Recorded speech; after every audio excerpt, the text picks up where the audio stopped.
Thank you. Good afternoon. My name is Chris Leak, and I am the chair of the City County Planning Board. I now call to order the August 12, 2021 meeting, which will be conducted remotely.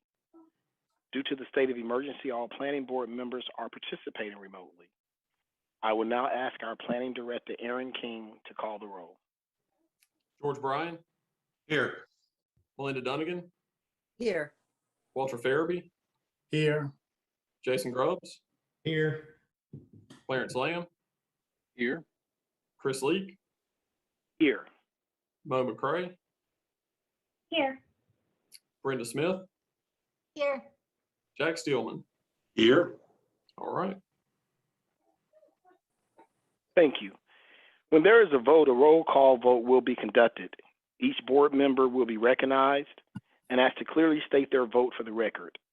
All guests participating in this remote meeting, either through Zoom or by phone, will remain muted until recognized by the board for comment. Today's meeting is being broadcast live on TV 13 and is also being live streamed on the city's website. The meeting will also be replayed on TV 13 tomorrow morning at 10 a.m. and Sunday at 4 p.m. Our first order of business today will be the consent agenda. These are items for which the petitioner is requesting withdrawal or continuance, or items for which staff has recommended approval and no one has signed up to speak in opposition. For our public hearings today, each side will have a total of 12 minutes. There is no rebuttal period. Once you have been recognized by the board, staff will unmute your microphone so that you can provide your comments. After the public hearing is closed and the board goes into work session, no one is permitted to speak unless the planning board asks them a question. The items under section B of our agenda will require final action by the elected body, either the city council or county commissioners. As such, votes taken today are recommendations which are considered by the city council or board of commissioners during its review of the request. For special use district zoning request, the petitioner must identify the intended use or uses of the site and give specific details on how the site will be developed. If you are addressing the board today, we would ask that before you begin your comments, please give us your name, address, and zip code for the record. Our first item of business is the approval of the minutes of the July 8th and July 22nd meetings. Are there any additions or corrections? Is there a motion? Mr. Chairman, this is Clarence. I move approval. Second. Motion by Mr. Lamb, second by Mr. Bryan. Any further discussion? Mr. King, would you please call the roll? George Bryan. Yes. Melinda Dunnigan. Yes. Walter Farabee. Yes. Jason Grubbs. Yes. Clarence Lamb. Yes. Chris Leak. Yes. Mo McCray. Yes. Brenda Smith. Yes. Jack Steelman. Yes. Thank you. Thank you, Mr. King. I'm now going to recognize Mr. Desmond Corley for the consent agenda.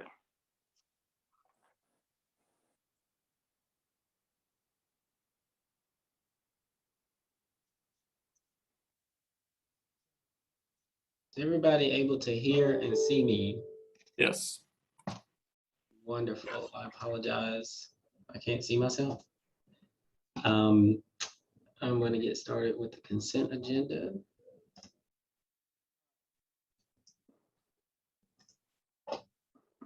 And if you would kindly let me know whether you're seeing presentation view or the other screen. There we go. Okay. Yeah. That's I good. believe that this item will not be on consent, so I will move forward. The first item on the agenda will have a public hearing. The second item was continued to the September hearing. This item, I think also there are people here to speak in opposition, so that one will have a hearing. So the first item on consent is B4, which is W3486. It's a request to rezone some property at the northwest corner of West Northwest Boulevard and Underwood Avenue from HB and RM18 to RM18L. They did not propose any additional conditions with this request, only limited the uses to those residential uses and a couple of institutional uses that make sense or are otherwise allowed in the RM18 district. The intent, we believe, is a partnership to create some permanent supportive housing at this location. Staff recommends approval of this request, and we are able to answer any questions you may have. Can I ask a question, Mr. Corley? Yes. Mr. Corley, point out at where the floodplain is on that with Peters Creek. The floodplain does not appear, like it would on our GIS map, but it is generally in this area. So is there usable land on the other side of the creek as well, or is You mean on the north side? it just on Northwest Boulevard? No, so there probably won't be any development, and we don't have a site plan, and we haven't looked at a sketch plan for this. But there probably isn't any usable or developable land on the north side of Peters Creek. Everything or anything that's going to be developed will be developed on the south side of the creek. Do you know any of the history of this land? I do not personally, and we haven't had any discussions about that.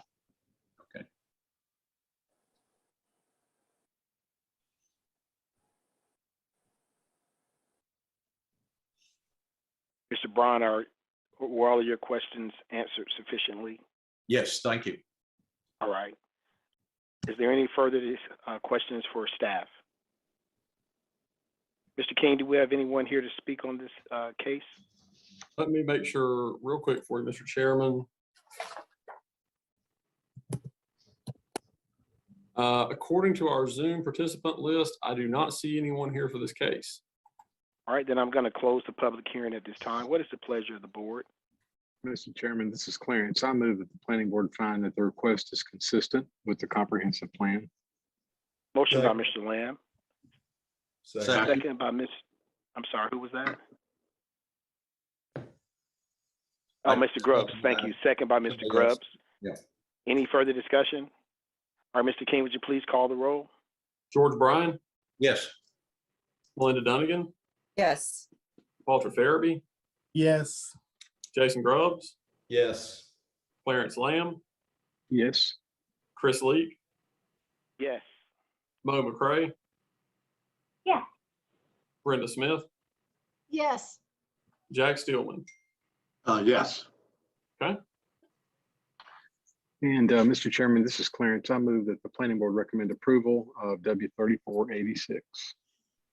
Second. Motion by Mr. Lamb, second by Mr. Grubbs. Any discussion?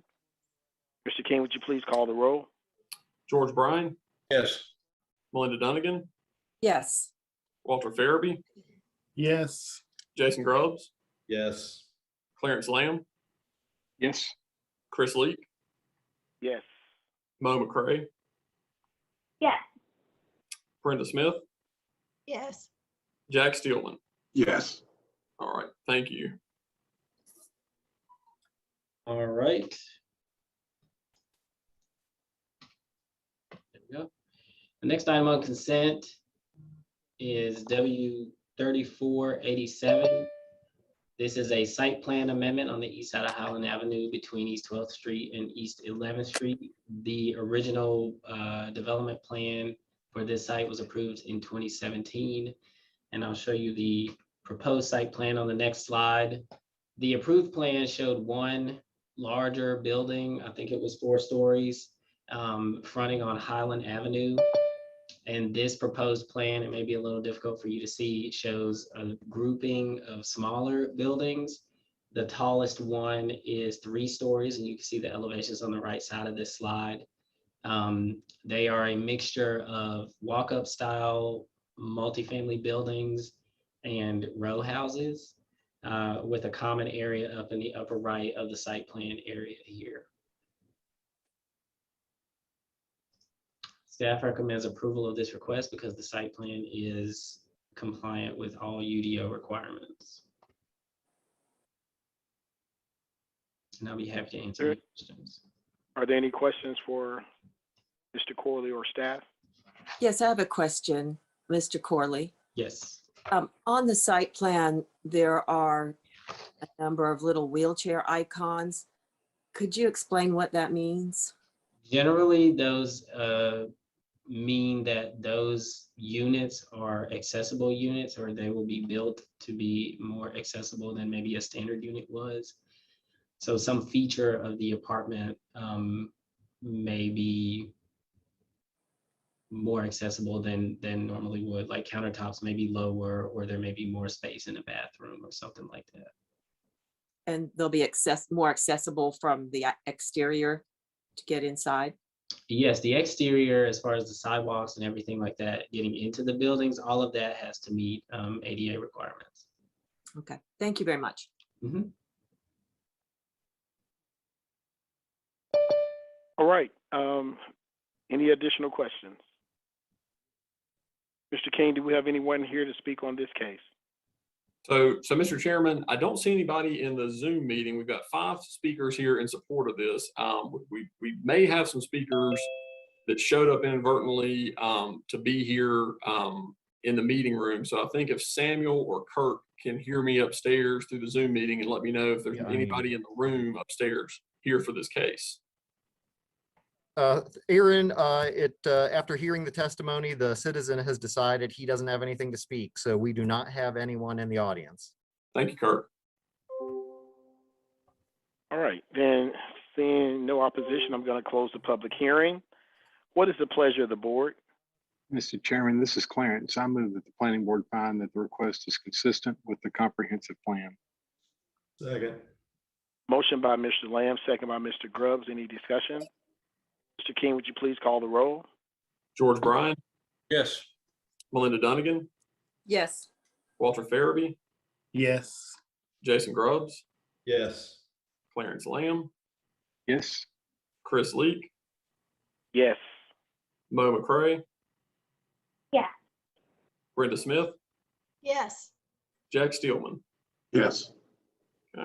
And Mr. Chairman, this is Clarence again. I move that the planning board recommend approval of W 3487. Motion by Mr. Lamb, second by Mr. Grubbs. Any discussion? Mr. King, would you please call the roll? George Bryan, Yes. Melinda Dunnigan, Yes. Walter Farabee, Yes. Jason Grubbs, Yes. Clarence Lamb, Yes. Chris Leak, Yes. Mo McCray. Yeah. Brenda Smith, Yes. Jack Steelman. Yes. Thank you.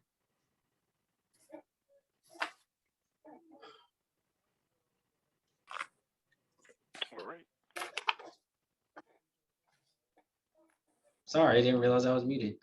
The next item on the consent agenda is B6, that's case W 3488. This is 2.35 acres. It's another site plan amendment for the Dario property on West Clemensville Road.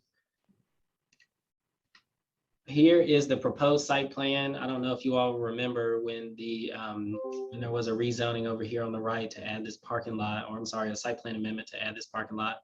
But this site plan amendment, most of the work occurs on the existing Dario site. All of the changes are clouded here in red. So they are proposing to reconfigure their drive-through area. They're going to close off an area that you can currently drive through a parking area and drive around the building. That has been closed off so that the drive-through only circulates directly around the building. They have added a crosswalk to go from the new parking lot to the existing Dario building. Those are the most significant changes.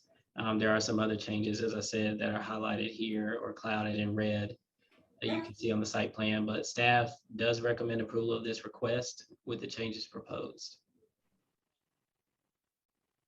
I'd be glad to answer any questions. Any questions for staff? All right. Mr. King, do we have anyone here to speak on this case? Mr. Chairman, I know we've got the applicant, Mr. Luke Dickey, here in support in the Zoom meeting. Kirk or Samuel, do we have anybody upstairs in the Arnold King room here for this case? Aaron, there's nobody here for this case. Thank you. And I'm going to close the public hearing. What is the pleasure of the board? Mr. Chairman, this is Clarence. I move that the planning board find that the request is consistent with the comprehensive plan. Second. Motion by Mr. Lamb, second by Mr. Grubbs. Any further discussion? Mr. King, would you please call the roll? George Bryan, Yes. Melinda Dunnigan, Yes. Walter Farabee, Yes. Jason Grubbs, Yes. Clarence Lamb, Yes. Chris Leak, Yes. Mo McCray, Yes. Brenda Smith, Yes. Jack Steelman. Yes. And Mr. Chairman, this is Clarence. I move that the planning board recommend approval of W 3488. Motion by Mr. Lamb, Second. second by Mr. Grubbs. Any further discussion? King, would you please call the roll? George Bryan, Yes. Melinda Dunnigan, Yes. Walter Farabee, Yes. Jason Grubbs, Yes. Clarence Lamb, Yes. Chris Leak, Yes. Mo McCray, Yes. Brenda Smith, Yes. Jack Steelman. Yes. Thank you. All right, the next item on consent is B8, which is case W 3490. This is a request on Old Walkertown Road to rezone almost an acre from HBS to GBL. Currently, the property only allows the use child daycare center, and there are some prospective tenants who would like to use the property otherwise. Hey, Desmond, Yes, I'm sorry to interrupt. Can we go back to 3489? I think if I'm understanding correctly, our applicant may be requesting a continuance on that. yes. So and I don't have a slide pulled up because that one was originally scheduled, was not originally supposed to be on consent because staff recommended denial. But the applicant has requested a continuance so that they can add a use and have that advertised appropriately. I think the board can take action as long as they're going to agree to continue the case to the September 9th hearing. So Mr. Chairman, the request that is before you is for a 1-month continuance. Okay. Do we need to put that to a vote, or can we do without objection if no one So- has an objection? So, Mr. Chairman, you may want to open up the public hearing and ask if there's anyone here that is in opposition to the 1-month continuance request. All right. So, all right, is there anyone here to speak on this case that you are aware of? Mr. Chairman, I don't see. Go ahead. I'm sorry, Mr. Chairman, I don't see anybody in the Zoom meeting. I'll ask Kirk or Samuel if there's anybody upstairs. Nobody's upstairs, I'm being told, for this case. All right. Then what's the pleasure of the board? Mr. Chairman, this is Clarence. I move that we continue this W 3489 for 1 month. Second. Okay. Motion by Mr. Lamb, second by Mr. Bryan. If no further discussion, Mr. King, would you please call the roll? George Bryan, Yes. Melinda Dunnigan, Yes. Walter Farabee, Yes. Jason Grubbs, Yes. Clarence Lamb, Yes. Chris Leak, Yes. Mo McCray, Yes. Brenda Smith. I don't know if I heard Brenda. Yes. Okay, there we go. Jack Steelman? Yes. All right, thank you. That's continued 1 month. We'll revisit that one in September. Okay, now we'll move on to W 3490. As I mentioned, the property is currently zoned HBS. The only use allowed is child daycare center. The general business district, even with the limitations on the uses, would offer more use flexibility on this site. Because it's already developed, there isn't a lot that anybody would be able to do. The property is flanked by HB uses and vacant land to the rear, although there is a school back there. A lot of the more objectionable uses or incompatible uses have been removed from this request. And for that reason, staff recommends approval. I'm glad to answer any questions. Did the staff look at the various uses that would be under this and feel like they were compatible with the area and the previous approval? Yes, we did. And we worked with the applicant to remove, as I mentioned, some of the uses that we didn't feel were as compatible. There are some uses in here that are somewhat intense, but we didn't feel that they were out of character with the other uses in this area. But some of the more intense uses or some of the uses that people just don't like in general, like adult establishment that's allowed in the GB district. Those uses were removed. Thank you. All right, if no other questions for staff, thank you, Mr. Corley. Mr. King, do we have anyone here to speak on this case? Mr. Chairman, we've got 3 folks in support, no one in opposition. All right. Seeing no opposition, I'm going to declare the public hearing closed. What is the pleasure of the board? Mr. Chairman, this is Clarence. I move that the planning board find that the request is consistent with the comprehensive plan. Second. Motion by Mr. Lamb, second by Mr. Grubbs. Any discussion? Mr. King, would you please call the roll? George Bryan, Yes. Melinda Dunnigan, Yes. Walter Farabee, Yes. Jason Grubbs, Yes. Clarence Lamb, Yes. Chris Leak, Yes. Mo McCray, Yes. Brenda Smith, Yes. Jack Steelman. Yes. Okay, thank you.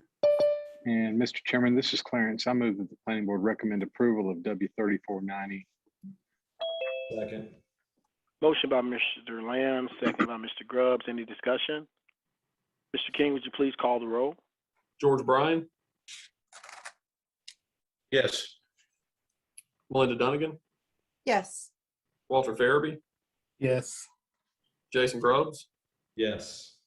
Clarence Lamb, Yes.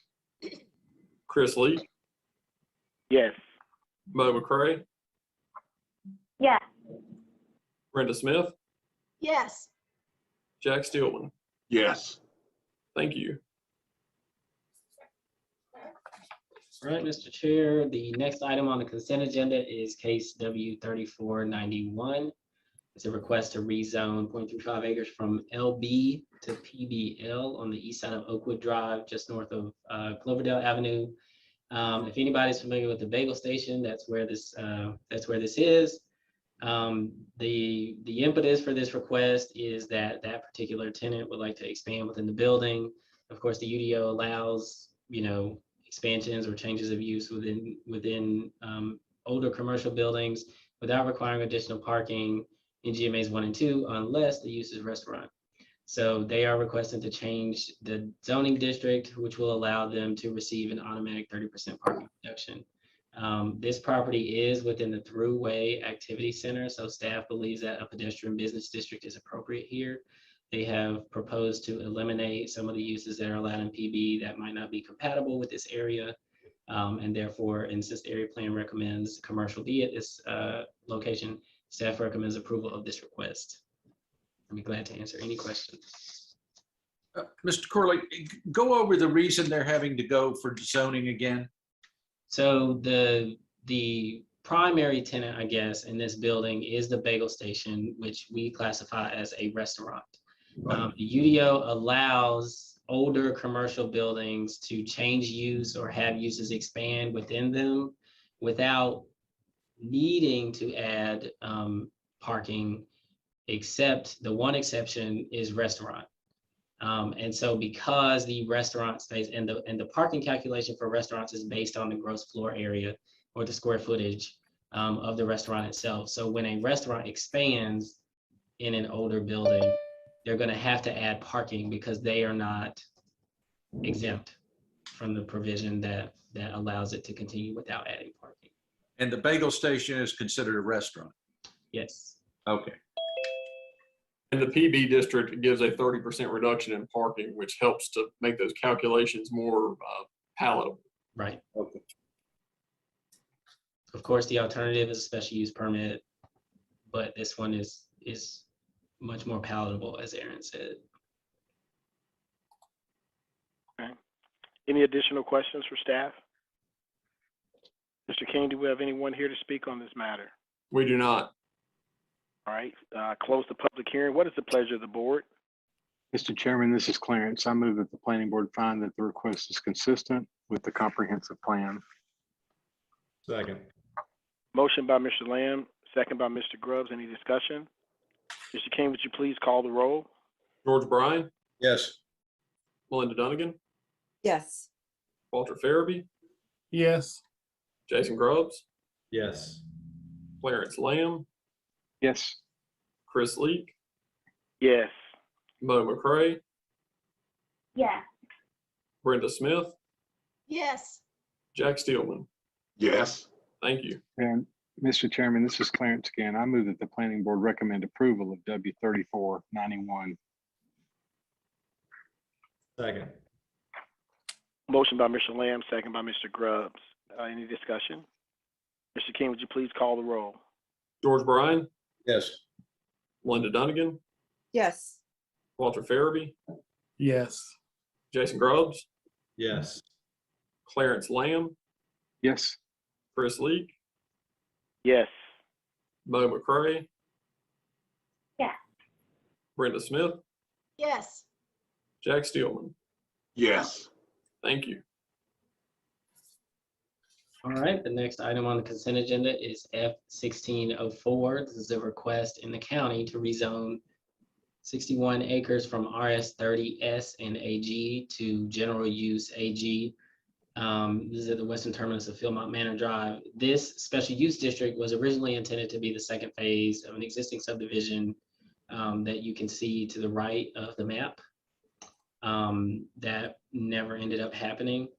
And so this property is just proposed to go back to the zoning that existed, I believe, yes, at the time before it was rezoned to AG. Staff recommends approval of this request, and I'm happy to answer any questions.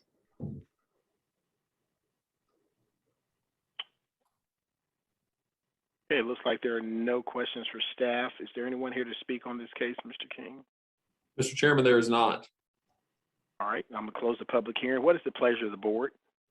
Mr. Chairman, this is Clarence. I move that the planning board find that the request is consistent with the comprehensive plan. Second. Motion by Mr. King, second by Mr. Grubbs. Any discussion? Mr. King, would you call the roll, please? George Bryan, Yes. Melinda Dunnigan, Yes. Walter Farabee, Yes. Jason Grubbs, Yes. Clarence Lamb, Yes. Chris Leak, Yes. Mo McCray, Yeah. Brenda Smith, Yes. Jack Steelman. Yes. Thank you. And Mr. Chairman, this is Clarence again. I move that the planning board recommend approval of F-1604. Second. Motion by Mr. Lamb, second by Mr. Grubbs. Any discussion? Mr. King, please call the roll. George Bryan, Yes. Melinda Dunnigan, Yes. Walter Farabee, Yes. Jason Grubbs, Yes. Clarence Lamb, Yes. Chris Leak, Yes. Mo McCray, Yeah. Brenda Smith, Yes. Jack Steelman. Yes. Thank you.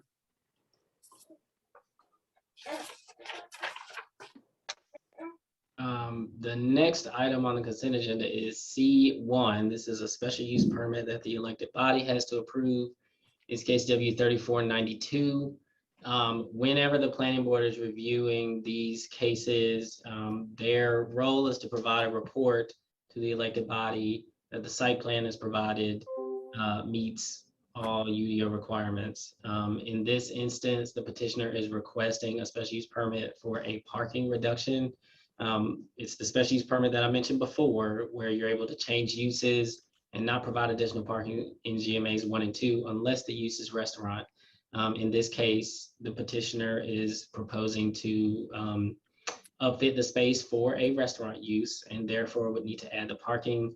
As you can see on the map, there is no parking on this site. There's no off-street parking available on this site. There is on-street parking, but not enough to meet the UDO standards for parking, and therefore the special use permit request is necessary. Here is the site plan that was submitted. I've highlighted the subject property here in the orangish color. Again, you can see it's a very narrow site. There's no off-street parking, even though there's gravel area to the back. There is on-street parking. This is a sidewalk that's labeled concrete. There is on-street parking here on West End Boulevard.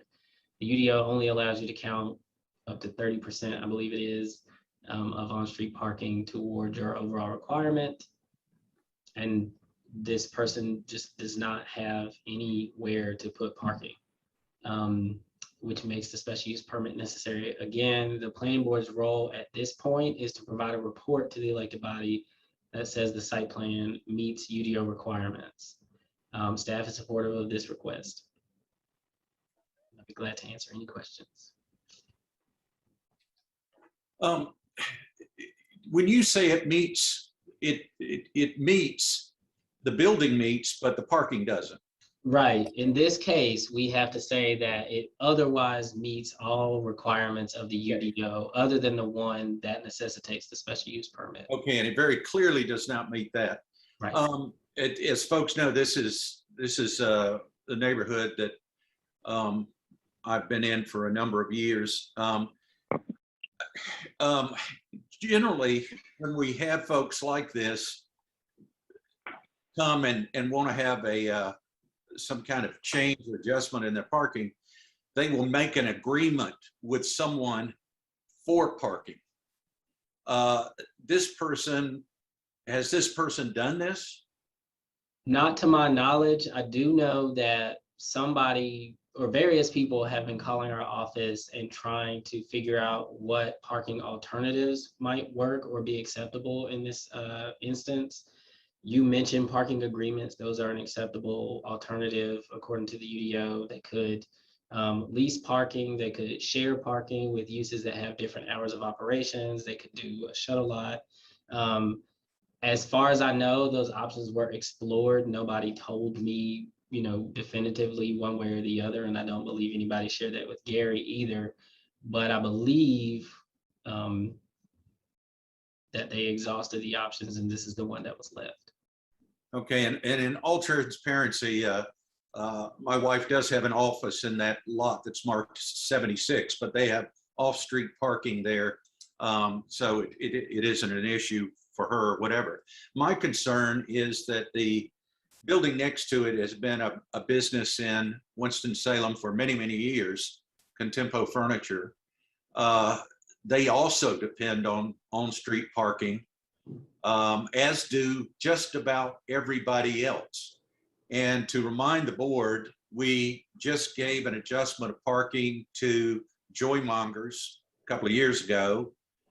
We just gave an adjustment of parking to the Arches building. When did we do that, Desmond? For the coffee house? Yeah, it was going to be a coffee house. Yeah. Yeah, that was last year. That was last year. We've had a tremendous amount of parking pushed, believe it or not, all the way down the block from the recent opening of Honey and Lavender, even though they have huge parking lots behind them. So my preference in this would really be to get some kind of parking study or before we make a decision on this and block this up. I remind the board that this is not downtown Winston-Salem, where you have an infrastructure where you can go into a parking deck or something like that. This is, we're pretty much stuck here, and I hate to see us make a decision that's going to hurt some of our retail that has truly been for a long time. And in my looking at this, I mean, the way that Contempo Furniture gets items into their store is by parking on the street and emptying their truck into the store. The backside is very difficult to access. So unless we have permit parking or something like that, we're really jammed up in this dangerous corner. And that's the other thing about it. This corner is a known dangerous corner from people coming out from behind the building, people coming around the curb, people coming out from the side street into Joymongers. So I would like to make a motion that there be some kind of parking study done to figure out what can be done in this area so we can continue these retail openings. Mr. Chairman, I mean, I understand George's concerns and they're most likely very well-founded ones, but that's not the issue. Those are not the issues before this board this afternoon. We're asked to make a very limited finding here as to whether this plan, but for the reason for the special use permit, complies with the UDO. And so there may be all kinds of parking problems, but we're not called on today to address that. We're being asked to tell the elected body whether or not this complies with the UDO. So, And was I mistaken when I asked Desmond whether it was not in alignment with the UDO because of parking? I think his response to you was that the whole question before us is, but for the reason for the request, does this comply with the UDO? So the reasons it doesn't comply because of the request really are immaterial to what we're trying to decide right now. Is that a correct clarification, Mr. Corley? Yes, when people apply for the special use permit for the parking reduction, the reason that they're applying for the special use permit isn't necessarily taken into account when it's considered, when the board considers whether the plan meets UDO requirements. So I think what Desmond's saying is, in this case, you know, Jason is right. What is before you today is, does the site plan meet UDO requirements? When we go on to city council, we'll hold a sworn testimony, quasi-judicial hearing, and we'll go through those 4 findings of fact. But it's almost a circular argument when you get to council, because the reason they're going for the permit is because they don't meet the parking. So to hold them hostage on that sort of one finding and not grant, it's kind of a circular argument. So Desmond is correct. That is really the one thing that is in question here, is the parking. That's the whole basis for the request. And I'm not saying by any stretch that the parking is not an issue. I mean, you can look at the site plan and see why it is. I'm just saying, you know, again, we've got limited purpose in this particular hearing, and you know, there are lots of other folks that have matters before us today that want to be heard. I'm not sure we need to get bogged down in trying to solve a problem that we're not really being asked to solve at this point. So we're not ruling on the fact that it's a restaurant. No. It doesn't have what needs to be a restaurant. We're just ruling on the fact it's a building. That the site plan meets UDO requirements. I must be dense on this. I don't understand this circular arguments. If I could interject, I mean, essentially, you know, whenever this whole process was put in place, the planning board was tasked with looking at the site plan and making the determination whether or not the site plan meets UDO requirements, except for parking. If you were asked to make the finding whether or not it meets all UDO requirements, including parking, then it would never get to the elected body for the special use permit. That's specifically what they're requesting. So in this case, because you're looking at an existing building that really has no, you know, basically it's the existing building and part of the alley behind it, it's real simple to say that the site plan meets UDO requirements, because there are no UDO requirements except for the parking, and that's what they're requesting the waiver of. Oh, well, that helps me that there are no UDO requirements. I can really agree with that then. So Mr. Chairman, this is, go ahead, Clarence, I'm sorry. or if it's all right, if you want to do another explanation, but let me go and get a motion on board. I move that the planning board find that the request is compliant with the standards of the UDO. Is there a second? Sorry, who's second? I think Mr. Steelman and I both did. Okay. All right. So motion by Mr. Lamb, second by Mr. Stillman. Any discussion? All right, Mr. King, would you please call the roll? George Bryan, Yes. Melinda Dunnigan, Yes. Walter Farabee, Yes. Jason Grubbs, Yes. Clarence Lamb, Yes. Chris Leak, Yes. Mo McCray, Yes. Brenda Smith, Yes. Jack Steelman. Yes.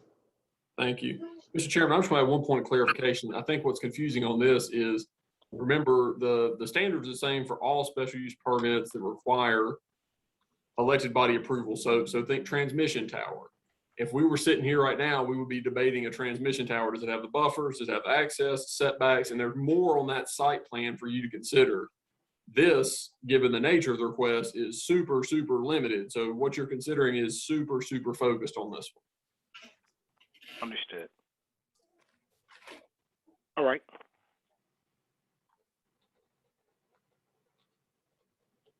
Desmond, you're muted again. Apologies. The next item on consent is D1. This is a major subdivision or preliminary subdivision review, I'm sorry, by the name of Barrow Farms. It is proposing 33 lots on 34.1 acres between Reedsville Road and Old Flat Rock Road. Here's the proposed site plan. You can sort of see how the lots are laid out here. They are required to record a no access easement along Reedsville Road, and I believe they're dedicating additional right of way in this hatched area along Reedsville Road as well for NCDOT's widening project there. Because the proposal is more than 30 lots, they're required to provide an emergency access for fire, and they're showing that as a gravel road kind of in the middle of the page. This site plan is compliant with all UDO requirements, and staff recommends approval. Mr. Chairman, this is Clarence. Recommend approval. Second.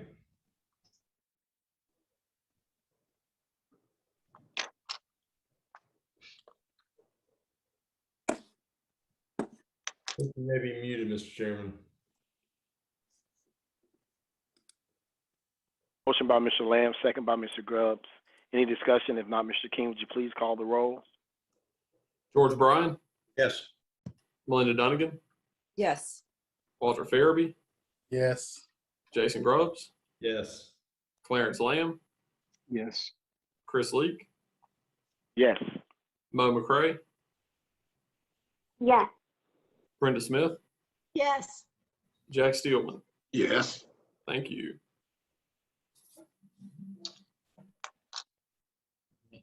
The next item on consent is E1. This is a planning board review for a PRD. It has 18 lots and it goes by the name of Lake Forest. This is on 13.3 acres off of Strawberry Lane, which is off of Millhaven Road. Here's the proposed site plan. Again, it's 18 lots. There are 3 cul-de-sacs. Topography makes it difficult for there to be another way to access this proposed development. But the access is off of Strawberry Lane, which is a private road with access onto Millhaven Road, which is a public street. This site plan is compliant with all UDO requirements, especially or specifically those use-specific standards for PRDs, and staff recommends approval of this request. Mr. Chairman, this is Clarence. I move approval. Motion by Mr. Lamb. Is there a second? Second. Second by Mr. Grubbs. Any discussion? Mr. King, would you please call the roll? George Bryan, Yes. Melinda Dunnigan, Yes. Walter Farabee, Yes. Jason Grubbs, Yes. Clarence Lamb, Yes. Chris Leak, Yes. Mo McCray, Yes. Brenda Smith, Yes. Jack Steelman. Yes. Thank you. Okay, the last item on the consent agenda is E2, which is a planning board review for a child daycare center in an existing church. This is the Greater Life Church Child Care on 15.19 acres at the end of Burrell Street, just north of Lansing Drive. Here's the proposed site plan. My understanding is that the child care center uses the existing church. They're not proposing to make any additions. But because the child care is operated by someone other than the church, the UDO requires them to receive approval by the planning board. Here's the site plan. They're not proposing any exterior changes, like I said. So staff finds that the site plan is compliant with UDO requirements and recommends approval of this request. Mr. Chairman, this is Clarence. I move approval. Motion by Mr. Lamb, second by Mr. Grubbs. Any discussion? Mr. King, would you please call the roll? George Bryan, Yes. Melinda Dunnigan, Yes. Walter Farabee, Yes. Jason Grubbs, Yes. Clarence Lamb, Yes. Chris Leak, Yes. Mo McCray, Yes. Brenda Smith, Yes. Jack Steelman. Yes. All right, thank you. And Mr. King, just want to let you all know I'm on the 25th floor of the Wells Fargo Tower, and my internet is going in and out, so that's why it looks like I keep rebooting, but I can hear. Okay, thank you, Mr. Chairman. You're welcome. That was the last item on consent. I'm going to stop sharing now. The next case that has a public hearing is item B1, which is case W3483, and I'll get that pulled up. Amy McBride is going to make that presentation this evening. And Amy, are you here? I am. Can you hear me? Yes. Okay. I will Thank go you. ahead and share the screen again and get this presentation going. Okay.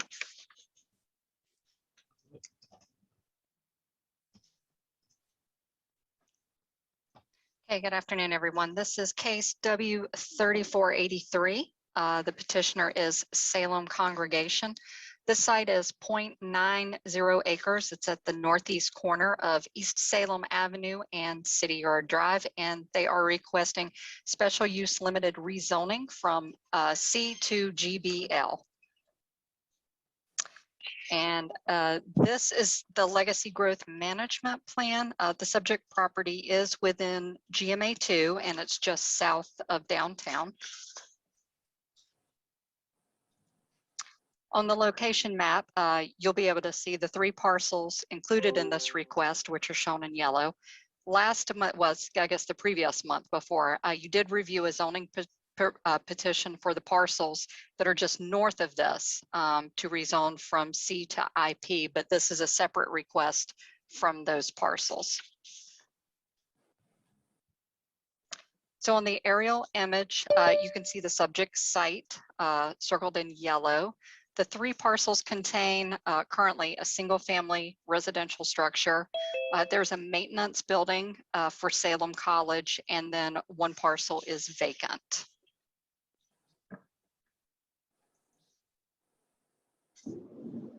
So for this picture, this is looking north on East Salem Avenue, and the site is on the right side of the street. This is looking northeast on City Yard Drive, and the site is the wooded area to the left side of the street. This is looking south down East Salem Avenue. The site will be on your left side of the street. And this is looking west from the subject site across East Salem Avenue, and this is looking into Salem College's campus. So on the area plan, you'll be able to see the subject site in light blue, and the area plan does recommend institutional development at this site. The surrounding properties are a mixture of uses across City Yard Lane with lower intensity uses to the south. And none of the surrounding uses are as intense as the GBL that is being proposed for this site. So in summary, no site plan is associated with this request. The area plan recommends institutional development at this location. The proposed zoning is inconsistent with the zoning of the surrounding properties, and certain uses included in the proposed request, motor vehicle related uses, could negatively impact the traffic generation and the character of the area. And should the board approve this request, the following conditions are recommended by staff: that freestanding signage for each parcel be limited to 1 sign with a maximum height of 6 feet and a maximum copy area of 36, and that access to the site shall only be provided from City Yard Lane. And at this time, recommendation is for denial of this request. Does the board have any questions? Yes. Okay. Amy, GI, in the city yard, what is the intensity of that? Industrial? Well, City Yard, I know, has been there for quite a long time prior to the area plan being developed for that. I mean, that is an intensive use down there. I mean, it's more intensive than the use that they are going for, but that was the area plan wants to move away from that. So that's why we are recommending denial at this time. But there is a recognition that the trucks, the fueling, all of that have changed the property that was there and any residential character of that with all that activity that the city's doing on the other side of that lane, very close to that. Right. And I certainly understand that.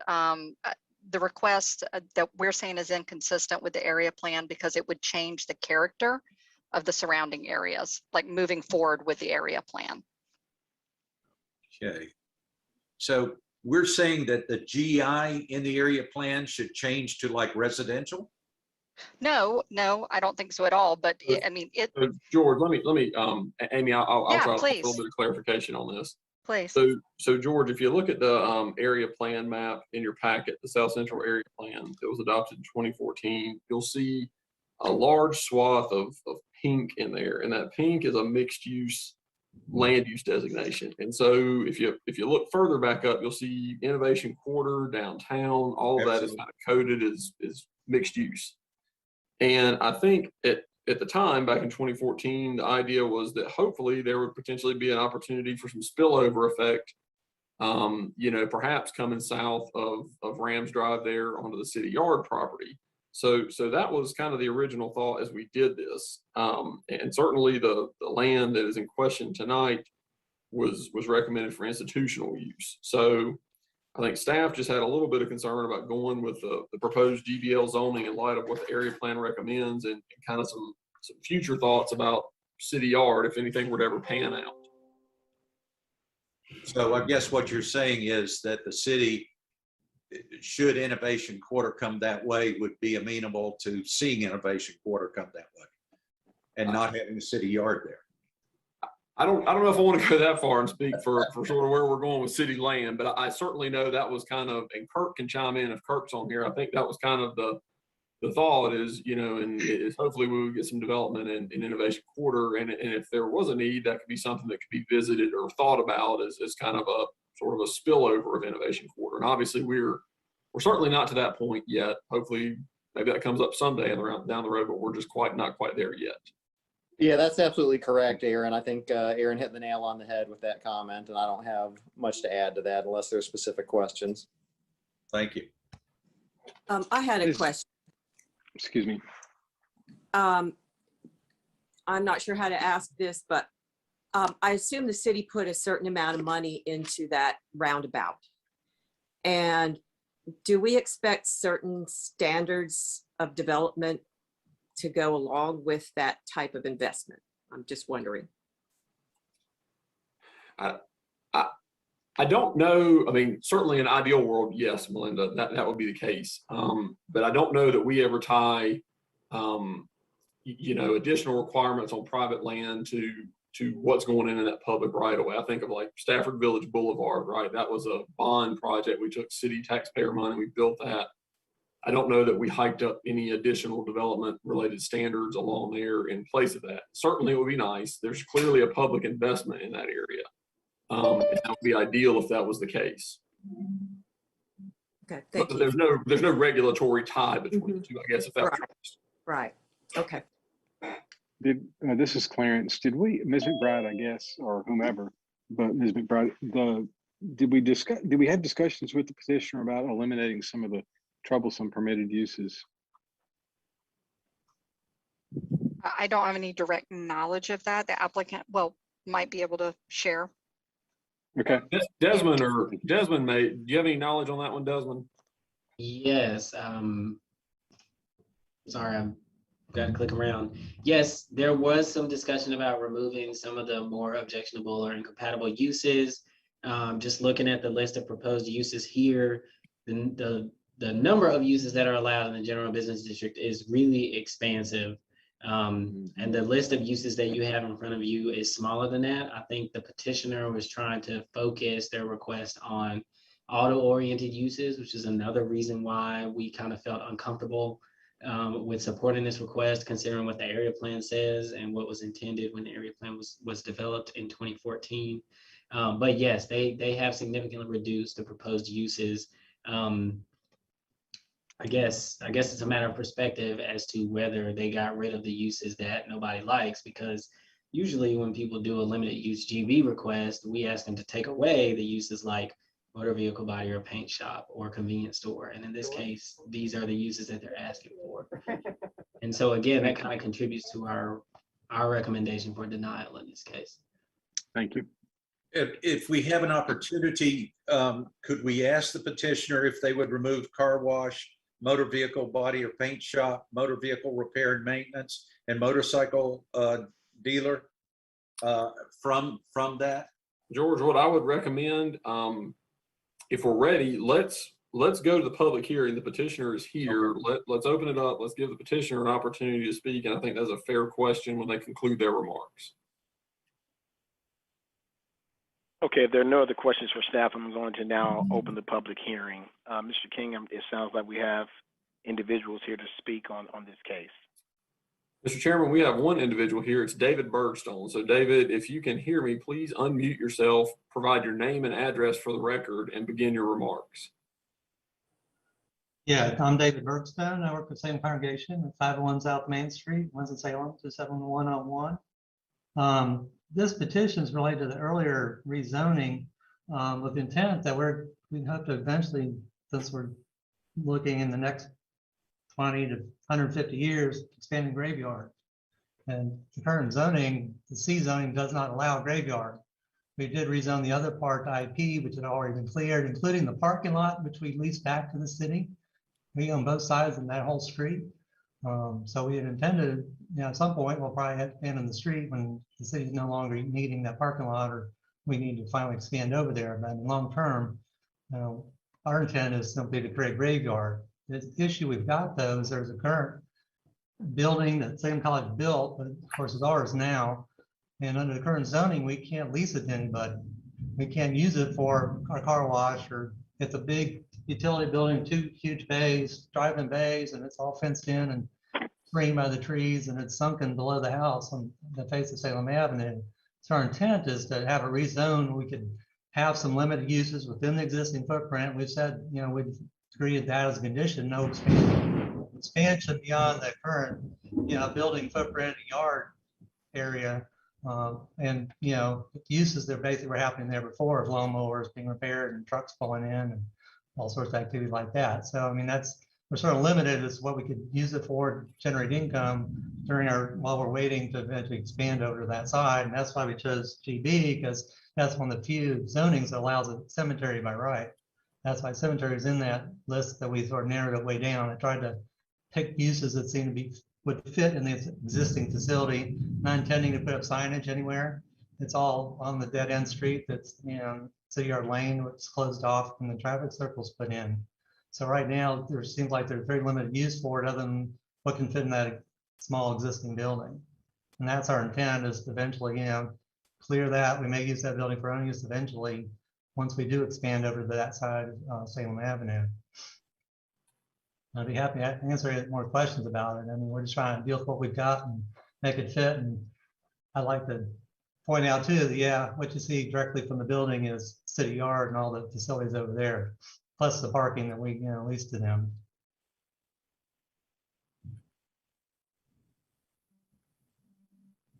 Are there any additional questions?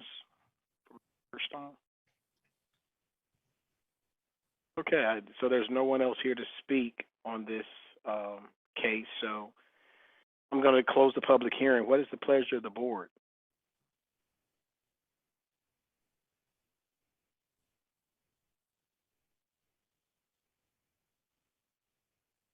Chris, can I go back and ask a question to David Bergstone? Sure. David, so, to ask you very directly, motor vehicle body and paint shop, motor vehicle repair and maintenance, car wash, there's no negotiation on removing those as uses. You feel We like can, I mean, you have to be there to make this usable? yeah, I mean, if that's necessary, we have had inquiries for some of that type of use. I mean, someone wanted to do a car detailing service there. Yeah. I mean, it wouldn't be more than just, let's say, 2 bays, they could pull in and clean the cars. It's certainly not gonna be a big drive-through or anything like that. It would all be within that existing footprint. I mean, unfortunately, the house lot overlaps, or we're taking that other lot off of it, but it includes basically the entrance and the fenced-in gravel area that fronts the building that you need to access the building. And the back half is just all overgrown against the traffic circle. So, I mean, yeah, we can adjust it or put any kind of conditions that can't be expanded beyond what the current facility is. So to say we're looking to make it so we can find some tenants that could use the facility on a pretty low, not expecting any traffic or signage. Right now it's basically horticulture type use that people, mowers are stuck in there, but beyond that, it's not something you're going to see signs of, say, on the avenue popping up. And this has been ongoing we tried to buy it, I know, at the same time, Salem College started to acquire that whole block along the other side and purchased it from them. And it's got a reversion clause. If we ever don't use it, they have first right refusal to purchase it for their own purpose. I mean, it should all remain as institutional use. It's just this one property is for maintaining our graveyard. We need income from being able to rent some of that. Well, I could certainly understand that future use of the cemetery, but some of these uses are fairly intense. Aaron, yeah, I wanted to strike off some of those, but the car wash, whether there's car detailing falls on a car wash or some other uses, I don't know what the staff can tell us which ones are, or how narrow it. I tried to narrow it to things that seemed they could, for on a small scale, could fit in that existing building, and that was it. That's why I struck off a lot of the other uses that just wouldn't ever work without having to change what the existing situation is. Yeah. Aaron or anyone else, is there any opposition to this at all? There's not. And Aaron, if this was turned down, what opportunity would Salem congregation have to come back in with a very specific zoning? So they would have to wait 2 years to come back with the exact same request, 1 year to come back with any other request. And are there some other options in terms of coming back with, I mean, if one of these uses were there, are there other zoning categories that could accommodate that?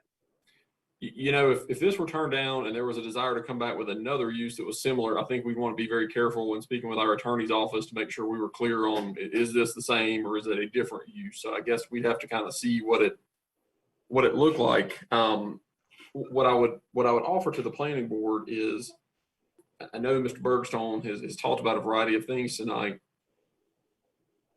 It's tough to really nail a lot of this stuff down through conditions. And I'm certainly not a big advocate for folks doing site plans and things, without a need for them. But frankly, as we talk about something like this, that is the best way to kind of nail down some of the things that we're talking about tonight. So as you consider this, I think you've got some options on the table. One is you can recommend approval as submitted. 2, you can recommend denial as submitted. You can go route 3, which is to recommend approval with a limited slate of uses as has been previously discussed.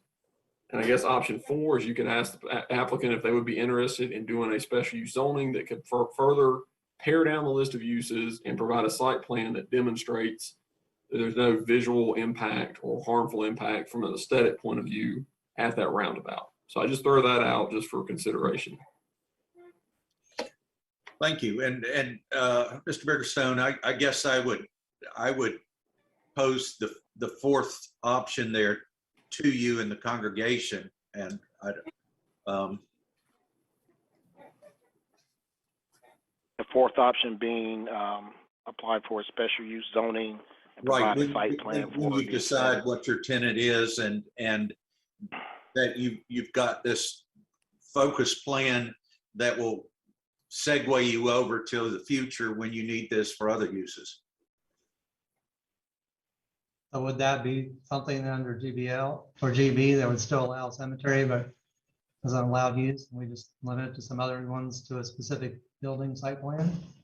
So Mr. Bergstone, what we would do, what it would require is for you to amend your request. Right now, you're asking for limited use rezoning. You would be asking for special use rezoning. So it would change to GBS, and there would be a site plan submitted with your request that would spell out that's your zoning district, GBS. You could then further pare down that list of uses, I think, to address some of the concerns you've heard. And then you would have a site plan that would obviously show the existing buildings on site, but any parking you would have, any landscaping, any of those kind of features, any signage you would contemplate having. And that would give, I think, a little clearer picture to the planning board and perhaps the council when it gets to that level of how this site could be developed or would be used moving forward. Mr. Bergstone, do you have a survey that locates the building on your land? You presently have one? I don't believe we do. I have to look and see. Yeah, okay. We just Well, bought Aaron, what stuff I'm from concerned college, about and they is, built it. I mean, the building's like 8 years old. yeah, I don't what know I'm if concerned anything about, shows that Aaron, building. I'm sorry for interrupting you, Mr. Bergstone. Yeah, what I'm concerned about is we put him through, the additional cost and time of preparing a site plan with no guarantees that we're going to do what he needs to get done. Plus, we've had cases like this before. I hate to be held hostage about what the city yard might do 20 years from now. That just really, that bothers me. Fair point, Clarence. Fair point on both matters. Clarence, I kind of agree with where you're coming on that because it is such a heavily used area. There's a lot of pedestrian use, the general use with, the tennis courts further down. There's a lot of runners and bikers that come through there. And if you change it that drastically, you do have the potential to tremendously affect the general feel and use in the rest of the community on it. So I agree, we do need to find a way to nail that down more so we can look at fully what those impacts will be. On the other hand, you don't want to limit the use of someone's property if there's a way to answer those questions and do that. With what we've got before us, I think we've got so many unanswered questions, it would be hard for me to approve it. So Brenda, I'll throw this out as another option, just thinking about it. We've got a big agenda tonight. One other idea is if the petitioner will be agreeable to another continuance, continue it. Let him work with staff on the uses and any other possible conditions that could be attached to this to maybe alleviate those issues. We'll come back in September, maybe with a more refined request rather than trying to do that on the Zoom call tonight. I would like to make and/or support that. I think we will make sure the petitioner will be agreeable with that, Mr. Chairman. Sure. Yes, we will be. Mr. Bergstone, would you be agreeable to that? That'd be fine. Yeah, we could. I thought we had discussed those with staff previously, but yeah, I mean, existing facility is all we want to be able to use and not looking to change. We can certainly make that condition and eliminate signage or anything else and access only from City Yard Lane. I mean, they're all what we anticipated, so it would not be difficult. All right. I'd move for continuance then. Second. Been motion by Mr. Bryan, second by Mr. Stillman. Any discussion? I would just ask if it should say for a continuance to the September meeting. Yeah, that'll be your September 9th meeting. That's when this will be continued till. Yeah, my only comment, Mr. Chairman, would be that, staff use their best efforts to try and figure out a way in which this entity can use this property without, like I said, holding them hostage to city yard's change of use, if it ever does. Point well taken. So there's a motion second. Any further discussion? Mr. King, would you please call the roll? George Bryan, Yes. Melinda Dunnigan, Yes. Walter Farabee, Yes. Jason Grubbs, Yes. Clarence Lamb, Yes. Chris Leak, Yes. Mo McCray, Yes. Brenda Smith, Yes. Jack Steelman. Yes. All right, thank you. Mr. Bergstone will be in touch to begin those discussions. Okay, Mr. Chair, the next item is B3. I will be presenting that case. It is not on the consent agenda, however, because we have people here to speak in opposition, I believe. So I will share again.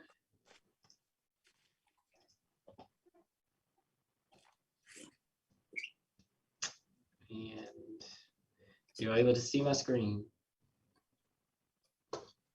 All right, this is a request by the city of Winston-Salem to change the zoning jurisdiction for a property that was recently annexed into the city's corporate limits. This is on the southwest side of Sawmill Road, south of Union Cross Road. And the request is to change the zoning jurisdiction from Forsyth County RS20S and AG to Winston-Salem RS20S and AG. Here's the location map. The area in green is where property owner notifications were sent. The subject property is here in yellow. You can see the heavy red line around the property indicates that it's surrounded by Forsyth County zoning, but it was annexed into the city. And again, that is the purpose of this particular request. And here's an aerial view of the site. It's currently undeveloped. But there was a subdivision that was approved with the special use zoning, the RS20S, back in 2007. Staff recommends approval of this request. Again, this is a statutory requirement to change the zoning jurisdiction once a property becomes annexed into the corporate limits. That is the only thing that is under consideration at this point, is to change that jurisdiction from the county to the city of Winston-Salem. I'd be happy to answer any questions that the board may have. Mr. Corley, just for clarification, so this was approved back in 07, just never built out, correct? Correct. There was a development approved in 2007, but never. So our role today basically is just converting the zoning only. So this is really zoning jurisdiction, correct? Correct. Okay, just wanted to kind of make sure we're all on the same page. All right, any questions for staff? All right, Mr. King, do we have anyone? Well, it sounds like we do have people here in support and opposition. So I'm going to open the public hearing, and Mr. King, I'll turn it over to you. Yeah, Mr. Chairman, we might want to do this a little different. I want to kind of open up with one thing. We had several folks that came down to the building tonight to speak on this matter. And there was a lot of confusion amongst the residents, as you can imagine, when we get into a really technical sort of zoning matter like this. And what I can share with the board is there's definitely a lot of concern about the development itself, about potential impacts with respect to road traffic, stormwater, loss of trees, and that is certainly understandable. And as we explained to the residents, and as Desmond touched on earlier, that decision was made in 2007. More recently, when the city annexes property in, it is now a part of the city.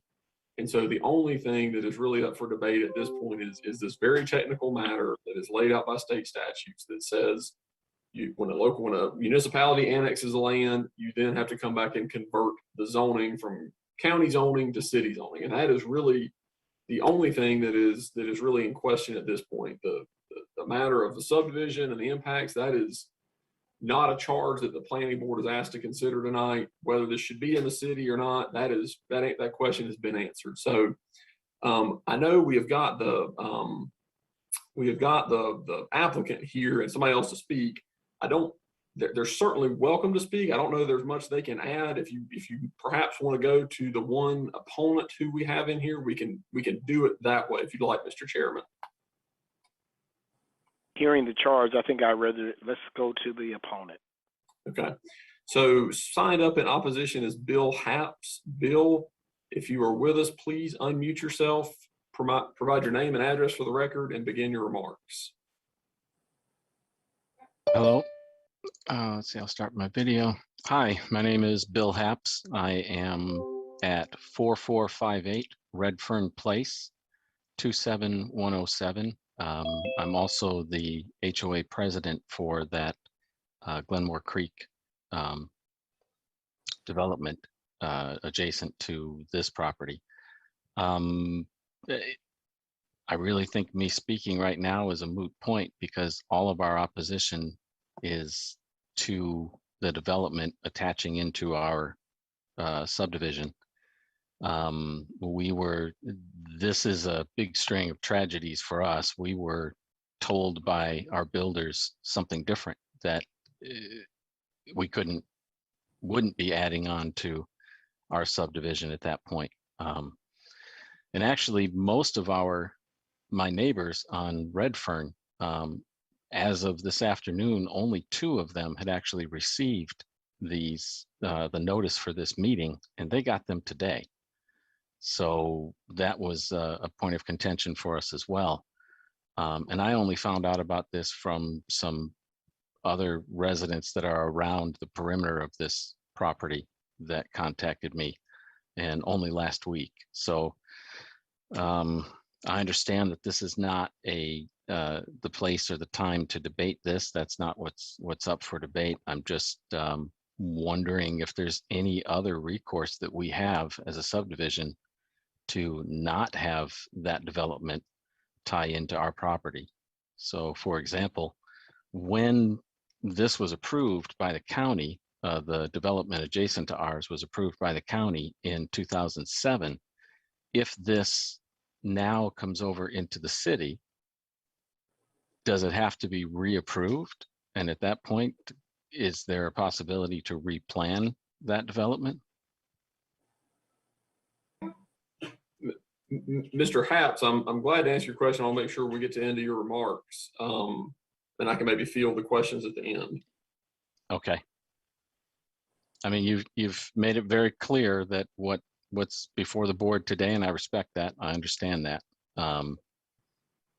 Yeah, our issue is purely with the development coming into our streets, and there's many reasons, and I'm sure we won't get into them today, but this is the first that we're hearing about this. And there's obviously people are going to be upset about this. So yeah, I guess I really don't have a whole lot more to say other than we have a lot of questions about this.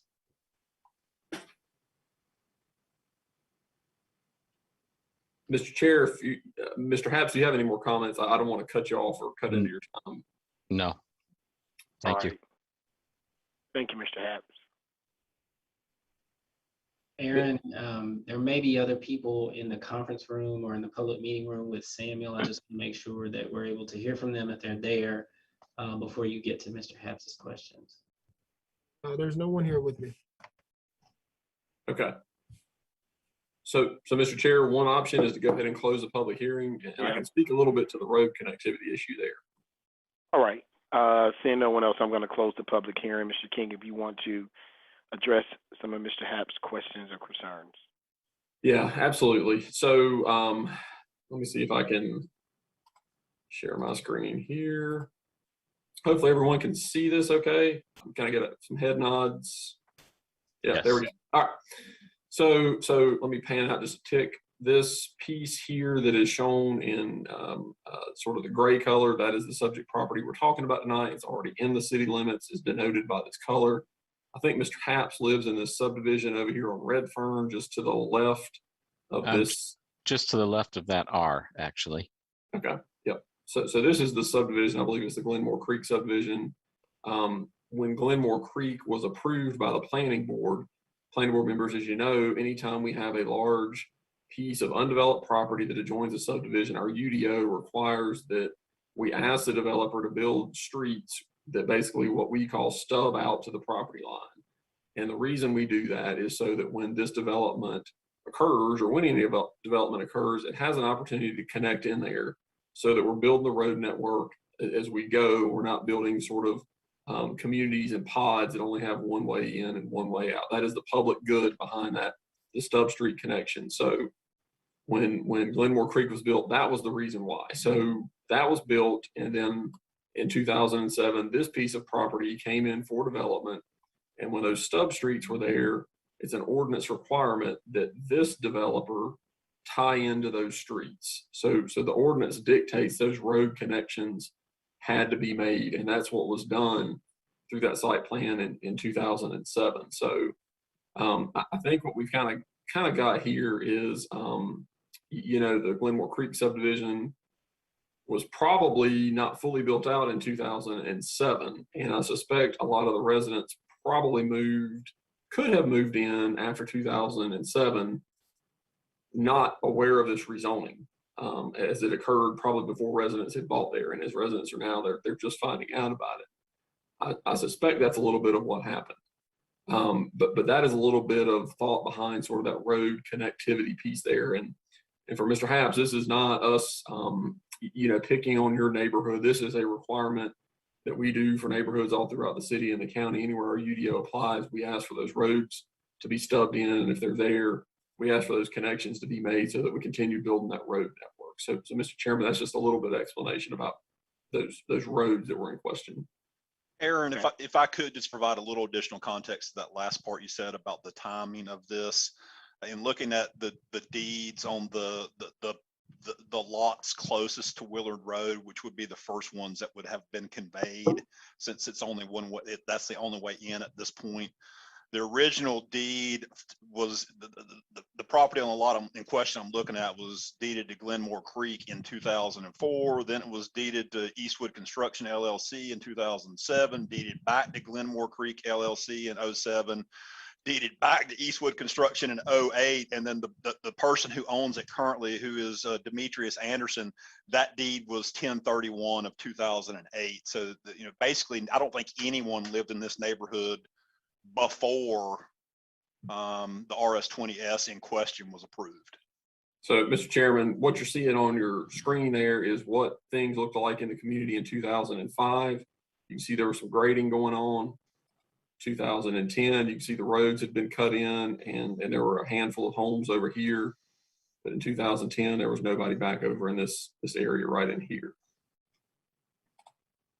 So. And the one other thing to answer that I believe that Mr. Haps did bring up is essentially what happens is when we have a situation where we have an approval for a project and it hasn't been built, essentially they have to bring it up to current standards. But as long as it meets the general intent and layout of the original approval and it meets current standards, then we handle that at the staff level.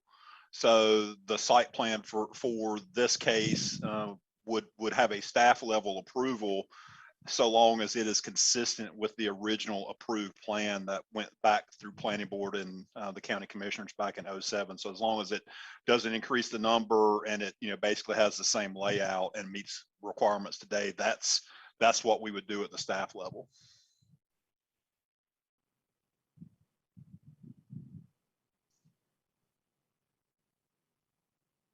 Thank you, Mr. Murphy and Mr. King. Any additional thoughts on this particular case? Perhaps I have closed the public hearing, but I just want to be sure were all of your questions addressed. Yep, Mr. King, could this have been switched over in 2009?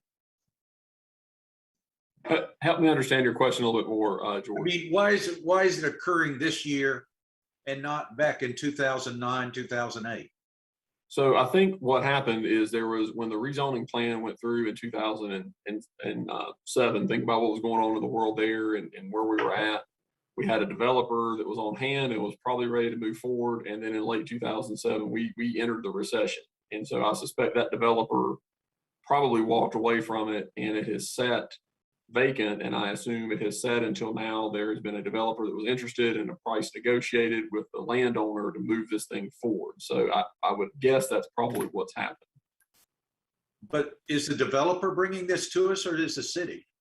So the city is the petitioner of this request. The developer asked for the annexation, and that has happened. This piece of property is in the city per the developer's request.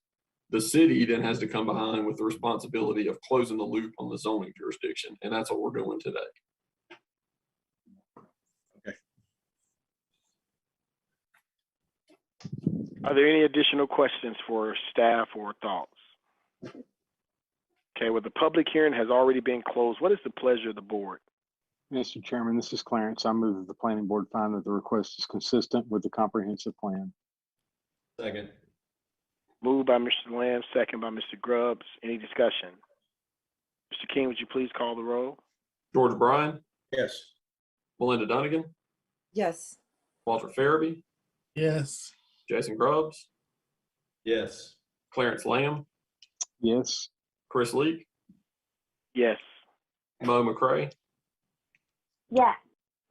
Brenda Smith, Yes. Jack Steelman. Jack, you may be Jack, muted. you're I on thought that I mute. heard you. Yes. Sorry. Thank you. And Mr. Chairman, this is Clarence again. I move that the planning board recommend approval of W 3485. Motion by Mr. Lamb, Second. second by Mr. Grubbs. Any discussion? Mr. King, would you please call the roll? George Bryan, Yes. Melinda Dunnigan, Yes. Walter Farabee, Yes. Jason Grubbs, Yes. Clarence Lamb, Yes. Chris Leak, Yes. Mo McCray, Yeah. Brenda Smith, Yes. Jack Steelman. Yes. All right, thank you. Okay, Mr. Chairman, I think, Desmond, correct me if I'm wrong, but I think that has gotten us through the zoning cases, and I believe we are at item B11. Is that correct? Did I miss anything in there? B11? That is correct. Item B11 is next. I see David getting ready there. So, Mr. Chairman, we're at B11. That's UDO CC 13. That is a text amendment dealing with rules that pertain to turkey shoots. So, David Reed will be making the presentation on this, and we do have folks signed up to speak on both sides of this issue. So, if you're ready, David can begin his presentation. Mr. Chairman, members of the board, this is petitioner is Edward Nichols, and the request is to amend sections 5.4.2E and 11.2 of the UDO to amend the use conditions and definition for the temporary use turkey shoot. Next slide, please. The regulations for the temporary use turkey shoot were established in 1967 and have not been revisited since that time. The applicant proposed the text amendment after discussing his concerns regarding the current regulations with staff. The discharge of firearms is currently prohibited in Winston-Salem, and therefore turkey shoot permits are only available outside the city limits. Forsyth County has restrictions regarding the discharge of firearms near occupied dwellings or structures without the written permission of the occupants. Next slide. Staff reviewed the proposed text amendment language and compared it with the current regulations in other nearby jurisdictions. Staff also applied the proposed setbacks to several properties in Forsyth County and suggested some changes to the applicant that would be more appropriate and in some cases more enforceable. Next slide. So the proposed changes are to change the minimum site size from 3 to 5 acres, increase the distance from the firing point to the property line from 200 to 300 yards for sites not using an earthen backstop, increase the side setback from 20 feet to 300 feet, change the duration of the permit from 60 days with the possibility of 2 renewals to 60 days per year with no renewal for a year, and to change the definition of turkey shoot to exclude rifles and pistols and only accommodate shotguns. Next slide. So staff prepared this chart here that shows what some of the regulations in our surrounding counties are. And the last 2 columns kind of graphically kind of show what I just read through. So you can see the minimum acres in the second to last column is the current regulation, 3 acres. It's being proposed to change to 5. The distance, the property line in the direction of fire currently is 600 feet with no backstop. It would change to 900 feet if there's no backstop. The side setback would go from 20 feet to 300 feet. And the limitation, it would remain shotguns only. Currently, it's a use condition, but it's not in the definition. So we plan to clean that up, make it consistent. The hours of operation, we're not planning to change. The length and duration of permit, Right now, you can get a 60-day permit with 2 renewals, which is basically, you could extend it for 180 days, which is basically 6 months. The change would be that you could get a 60-day permit once a year. The type of permit would stay the same, a temporary use permit. The zoning districts is allowed in would stay the same. And then the last note is just that we would change the definition to exclude pistols and rifles. Next slide, please.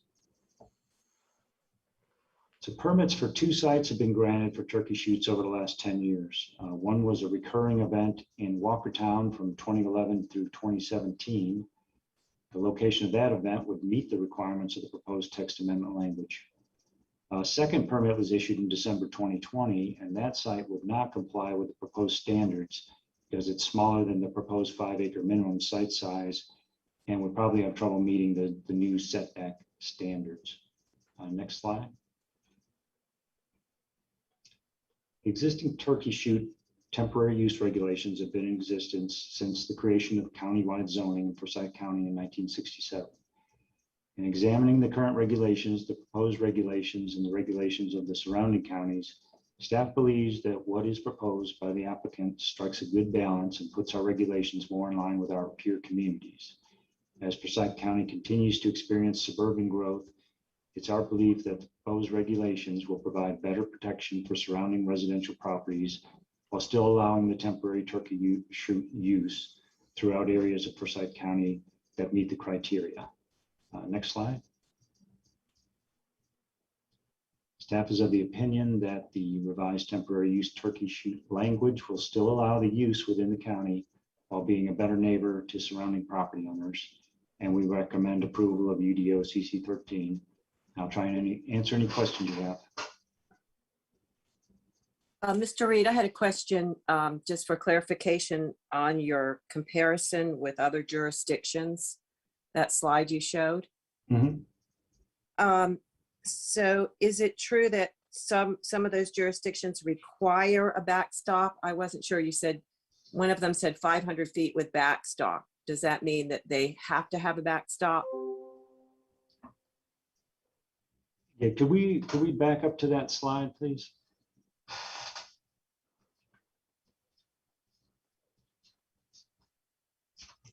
To the chart. Okay, I was gonna ask which slide. I apologize. Yeah, it's the chart section. There we go. There you go. So Yeah, so Davidson and Guilford, for example, I'm just wondering, does that mean that they have to have a backstop? Or what?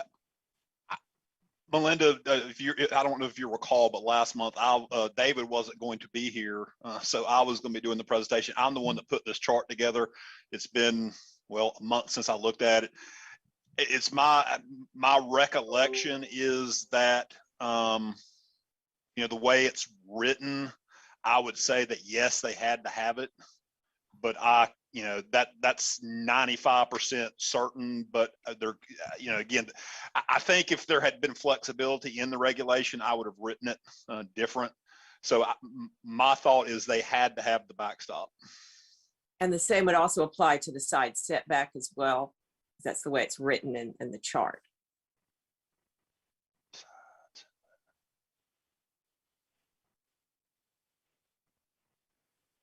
Yes. Okay, thank you. That clarifies it. While we've got the chart up, I've actually got a question sort of about the length duration of permit. We went from basically 180 days to a third of that, which would put us pretty far on one end of the spectrum there. I'm curious as to what the rationale there was. I mean, obviously, the thinking was 180 days was too long, but is there any thought given to maybe shortening that to 90 days instead of, 60 days seems like a pretty drastic reduction. yeah, I mean, Go ahead, David. I was just going to say, yeah, two of the communities do use 90 days, and then of course the Yadkin County has the 28 days. So you're right, we're more on the Yadkin County end of that. So it would still be a reduction of the 180 if we went to a 90-day. David, I love a good turkey shoot. But I don't like to bother my neighbors or my neighbors' animals and things like that along the way. And when I looked at the other Forsyth County ordinances, there were a couple that affected this. One of them was there's still a noise ordinance, which does potentially affect this. Would our passing this supersede the noise ordinance, or would the noise ordinance still be in effect? Yeah, the noise, if someone called the sheriff's department about noise, they would come out and enforce the noise ordinance. Okay. The other thing is that we have looked at the side to this, and it is more in line now with what we're seeing with what is allowed for gun ranges in Forsyth County, which was the 300 feet side. Is there? It's still for my gun too short a distance. If I were to shoot to the side by accident, I would still hit something that is within a little over 300 feet. I would hit something around 400 feet, 450. Did you see any of these that required a fence to go beside the firing line, which would keep any possibility of that from occurring? No, not in the review of the ordinances of our surrounding jurisdictions. There wasn't anything related to that. And the 300-foot distance that we have, I don't know if you remember I can't remember when we briefed this, what all we got into, but we actually talked to the county attorney's office in relation to the 200-foot versus 300-foot side setback. And because the county code has a provision that talks about not discharging a firearm within 300 feet of a residence on someone else's property, then we talked to the county attorney, and we don't like measurements where we have to go to someone else's property. We want to do measurements on the property in question. So his advice to us was to change it to 300 feet from the property line. That way they're always going to be consistent with that county code provision of the 300 foot from a surrounding residence. That makes a lot of sense to me. Yeah, but to answer your first question, no, there wasn't. We didn't see anything that had any fencing along those sidelines. And the third issue is alcohol and shooting guns. I guess what I've been involved with have been community events where we're trying to raise money, and there hasn't been alcohol involved. Is there a way that we could be sure that we don't have alcohol involved with gun discharge? One of the proponents actually made that same suggestion that we investigate that. So we again talked to the county attorney's office, and they said that that is not a land use issue, and we should not be trying to put alcohol restrictions in the land use ordinance. And that's a police issue. And we also did confirm with ALE that there is no prohibition against the two. We checked with the regional office in Hickory. Thank you. Yeah. George, I'm just curious. I can see both your shoulders on the camera, and trying to figure out if you're shooting a shotgun that shoots 450 yards, I don't think you'd have either of your shoulders. 450 feet, I think. 450 feet. I don't think. If you got one that'll go that far, I'd love to go out and shoot it with you. Well, about 150 yards, yeah. Now, is it going to do much damage at that distance? No, but have I been pelted by pellets at that distance? Yes. I think it's important to, again, keep in mind, I think the questions are all good, but this is a land use issue. And so let's just kind of stay in that lane if possible. So, Mr. Chairman, if there are no more questions, if you're interested in opening up the public hearing, we've got several speakers, and we can jump right into that if you're ready. Yes, I am ready to open the public hearing. I'll turn that over to you to call on those who are going to speak. Thank you, Mr. Chairman. I want to just offer a couple of remarks before we dive into this. Number one, for our public hearing, there's a total of 12 minutes allotted to speakers in support and a total of 12 minutes allotted to speakers in opposition. So keep that in mind as we've got multiple speakers. Mr. Chairman and board members, the other thing I want to share is I know you're likely to hear some comments tonight about a very specific location and issues around that very specific location, and that's fine.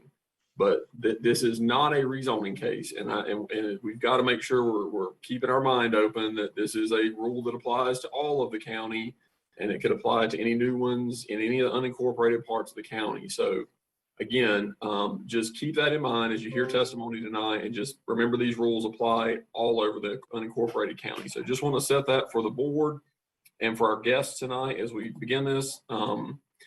We'll open this up, and the first person speaking in support is actually the proponent, Ed Nichols. Ed, if you're with us, please unmute, give your name and address for the record, and begin your remarks.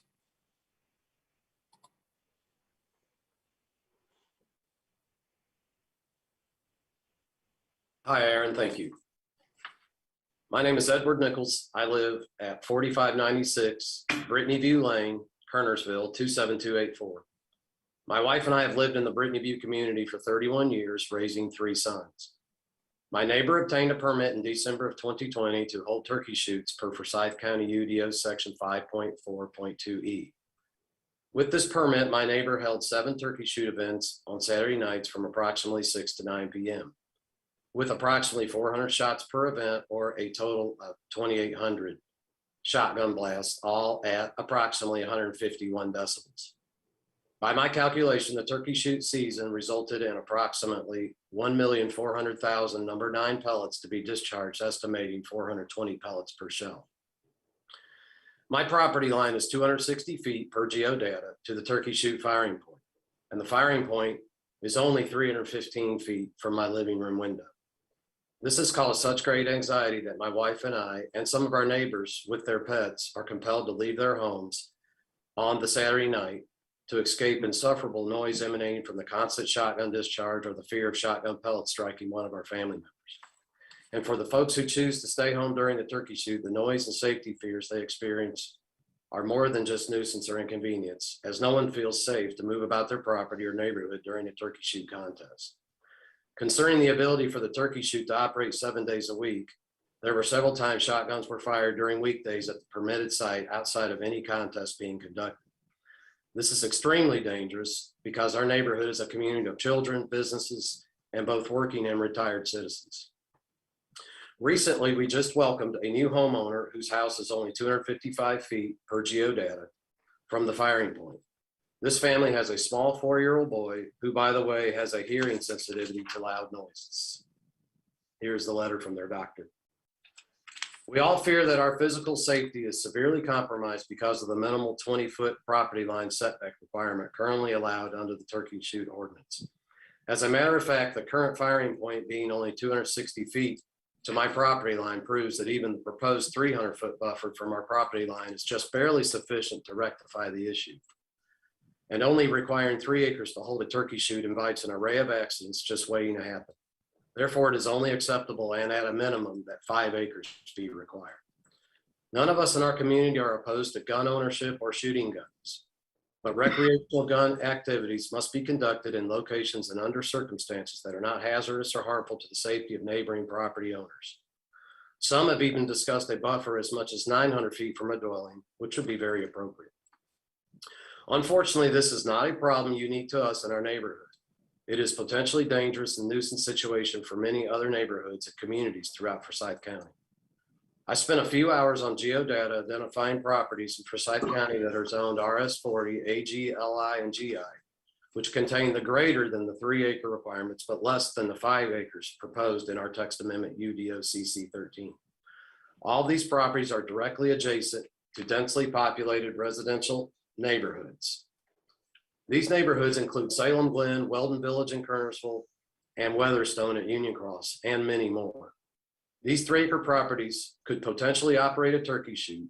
Ensuing would be a large number of residents of single-family homes, condominiums, apartments, and businesses being exposed to the same noise and safety risks we in the Brittany View community are experiencing.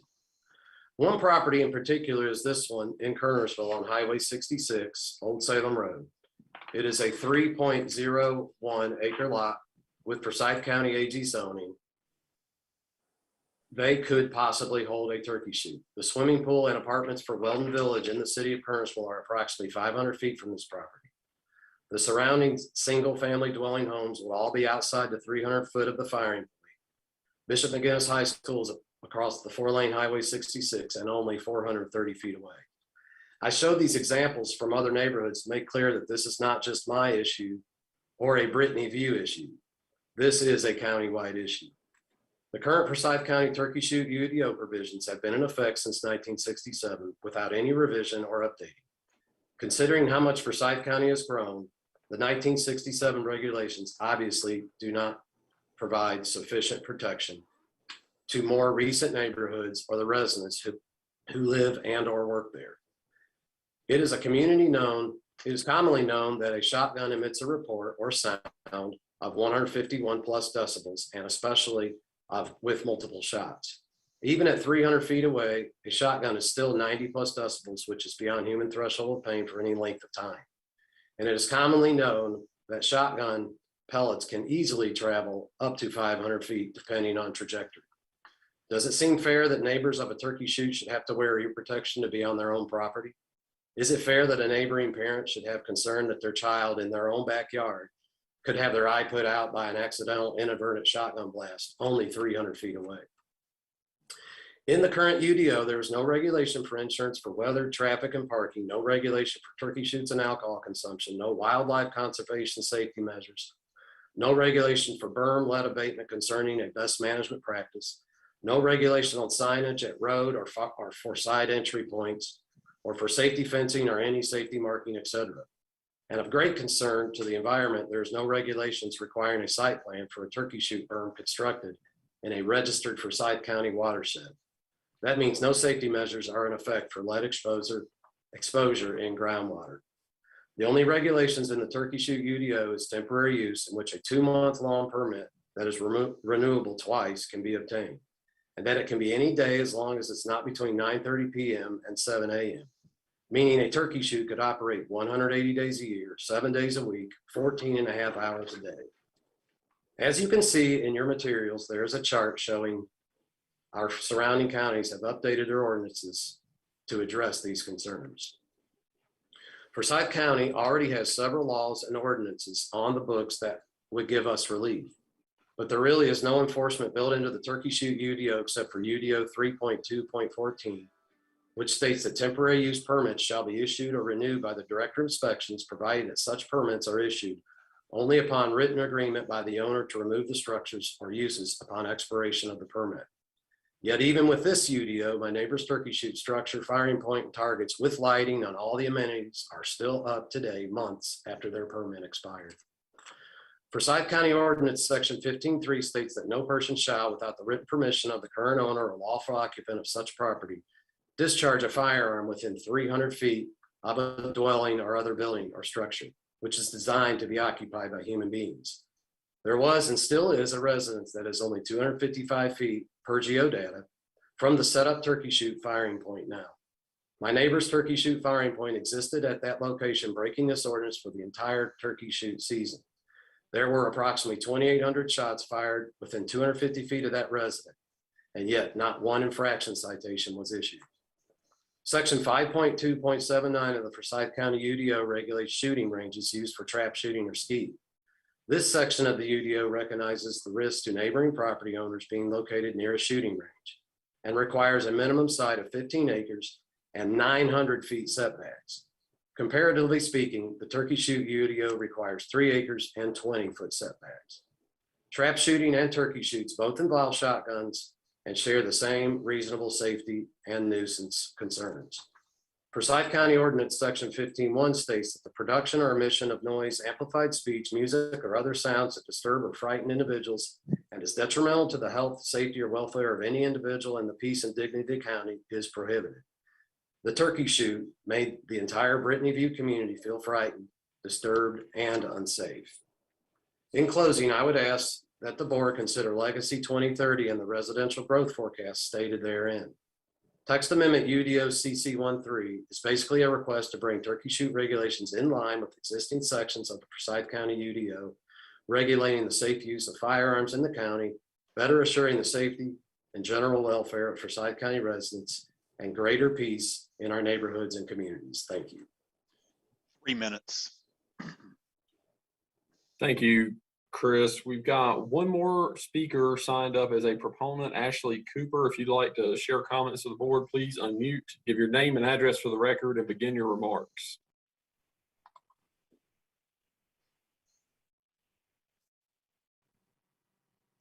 Can y'all hear me? I'm sorry, for some reason it won't let the video show. So yes, we hear you. Okay, there we go. All right. Hello, my name is Ashley Cooper and I reside at 4612 High Point Road, Kernersville, North Carolina, 27284.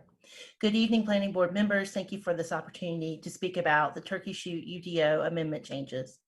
My mother and neighbors have asked me to speak on their behalf due to ongoing health issues and fear of repercussion from the Turkey Shoot patrons.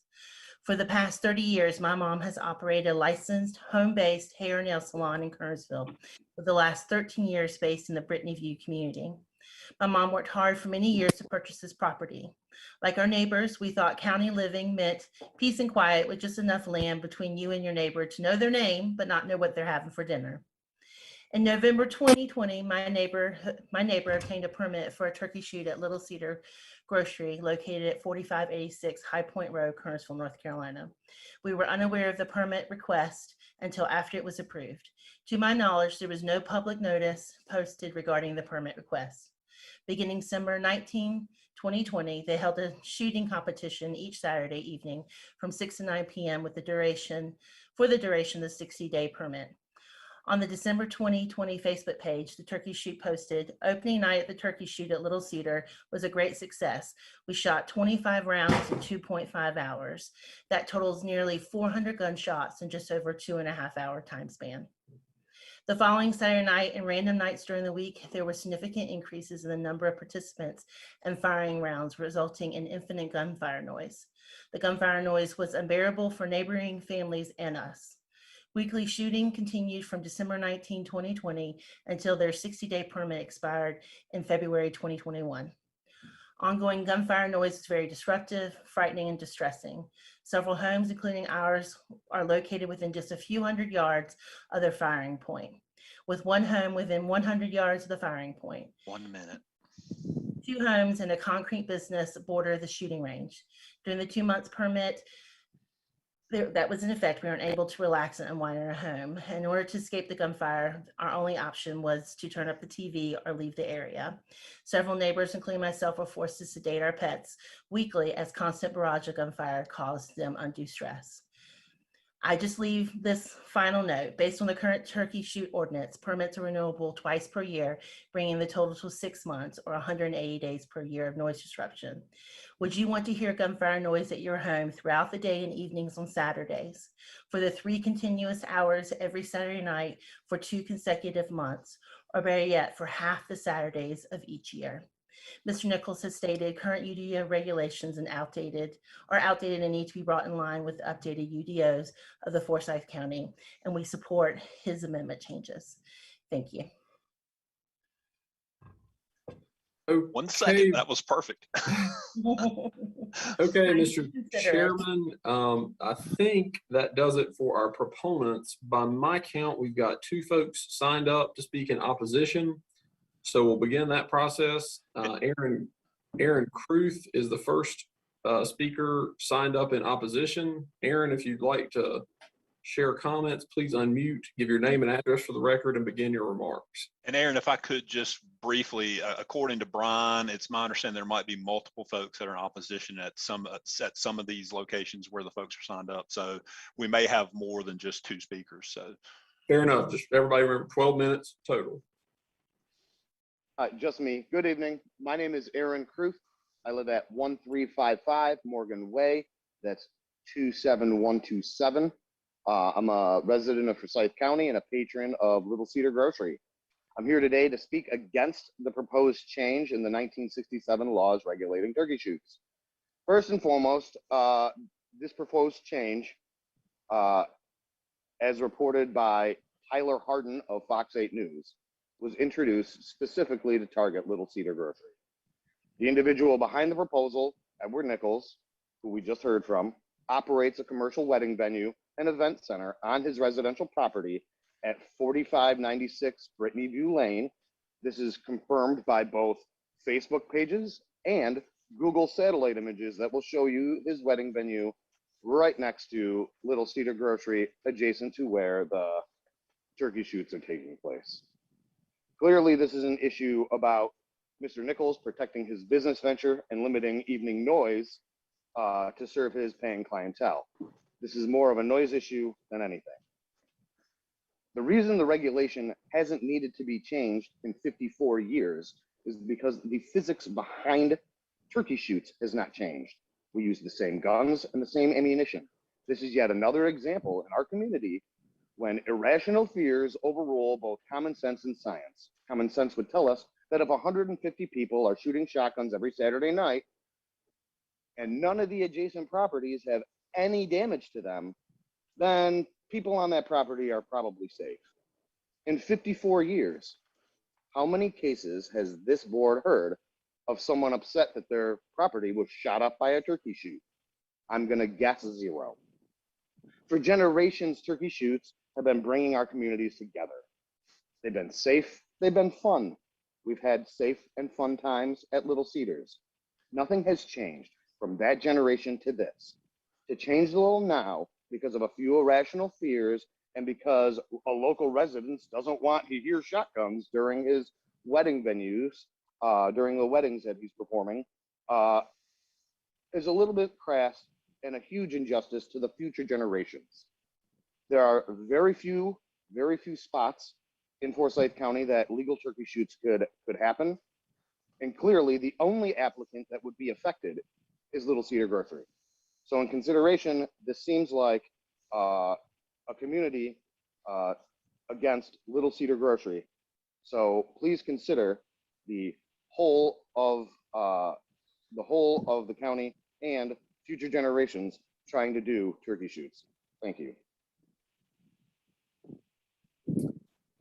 Okay.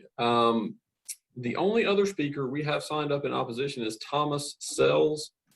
Thomas, if you're with us, please unmute, give your name and address for the record, and begin your remarks.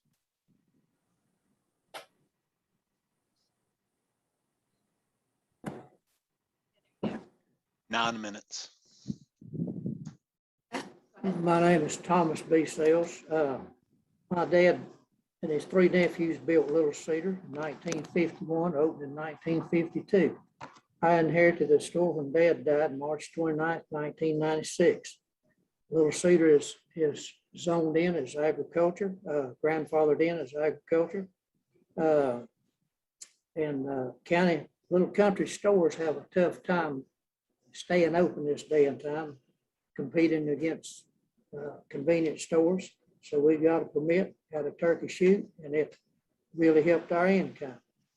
And this turkey shoot became somewhat of a family event. I saw grandfathers, sons, and grandsons together, saw mothers and daughters shooting. One lady, her shotgun was taller than she was, and she won too. And a lot of friends getting together. There were only shotguns at the turkey shoot, no rifles, no pistols. And I contradict Mr. Nichols. There was no gunfire whatsoever on this property except the day of the turkey shoot, the Saturday from 6 to 9. And the Kiwanis Club has a turkey shoot at the Raleigh State Fair every year. And if it's good enough for the Raleigh State Fair, it ought to be good enough for the people of Forsyth County. There's a fire department in Davidson County. Gumtree Fire Department has a turkey shoot and raised a considerable amount of money. And other fire departments are considering that too, because they have fundraisers as barbecues and cooking out, works everybody in the community pretty hard, and don't raise near the money. And I don't know of an accident, not one time. I'm 74 years old. I've never heard of an accident at a turkey shoot. I've heard of accident in courthouses when there were sheriffs or policemen playing each other's pistols, somebody got shot, but never at a turkey shoot. So there, I've got a petition of people for the turkey shoot. 214 people signed it. And any consideration y'all could give us, that's greatly appreciated.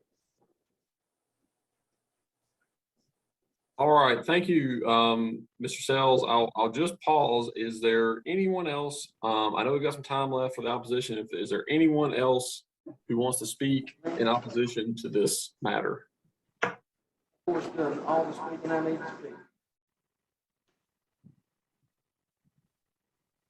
We have 6 minutes.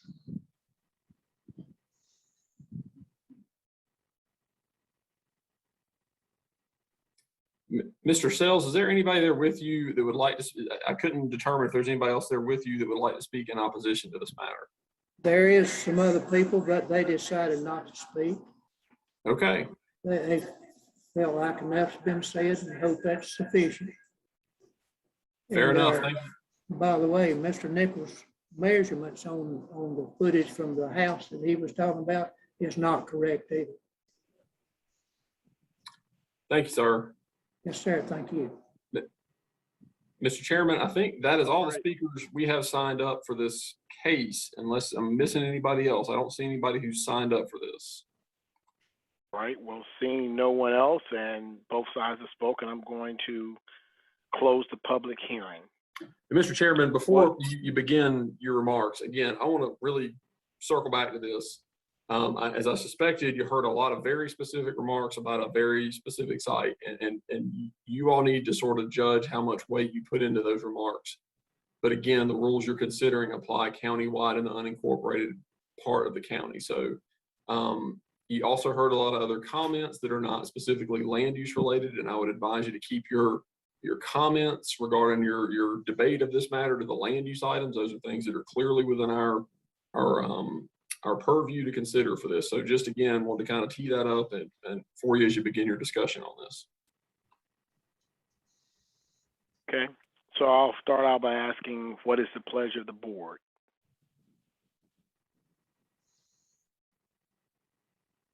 Mr. Chairman, this is Clarence. I'd move that the planning board recommend approval of UDOCC 13 with the one change of being able to have the duration extended to 90 days. I'd second with the. There's a motion by Mr. Lamb and second by Mr. Grubbs. Any discussion? Yeah, I'd like to make a few comments.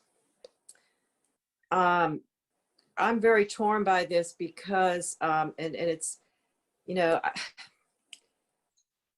it's not because I don't agree with Mr. Nichols. It's because I do feel that I can appreciate the issues that he's bringing up here, and I see that the 1967 rules seem very outdated for today's development pattern in Forsyth County. So I appreciate him bringing this forward so that we can update the rules to make them more compatible with the current reality that we live in. But my concern is really that this doesn't go far enough to really ensure public safety. I'm concerned about abutting roads that where within the 300-foot distance, someone traveling on a road could potentially get sprayed by pellets from a shotgun blast on a rye. And I don't think that 5 acres is sufficient. I think you need a larger piece of land, and I think you need a larger abutting side setback. I think 500 feet would be minimum. So I have a lot of concerns. But this is what we have before us, and this is what's being considered. So I do see it as being better than what we have now. But what I would really like to see in the future is someone else bring an ordinance to us that addresses some of these larger issues. And maybe if we have more issues with these turkey shoots and neighbors more neighbors will bring this forward. But so anyway, I appreciate you, Mr. Nichols, for bringing this forward. I just wish it was a little stronger. Thank you, Ms. Dunnigan. We do have still a motion and a second. Any further discussion? And Mr. King, would you please call the roll? Yes, George Bryan, Yes. Melinda Dunnigan, Yes. Walter Farabee, Yes. Jason Grubbs, Yes. Clarence Lamb, Yes. Chris Leak, Yes.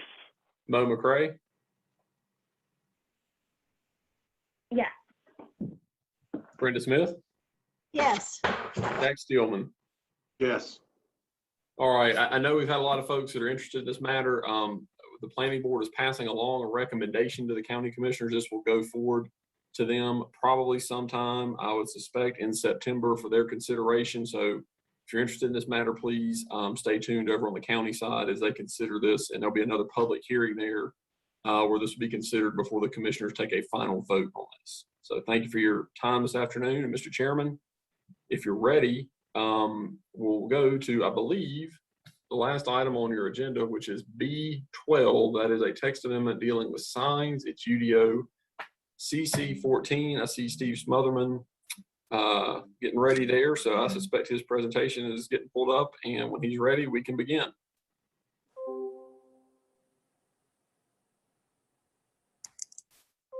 Thank you. Somehow when the presentation gets pulled up, it mine minimizes all of a sudden. Thank you, planning board members. Good evening. I am presenting UDO CC 14, which proposes 3 major text amendment changes, and this has been done at the recommendation of the Community Housing General Government City Council Committee.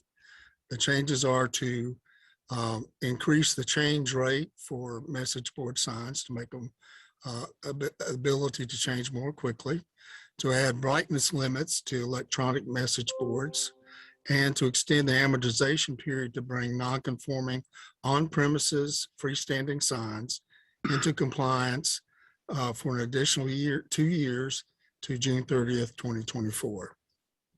Next slide, please. Sam.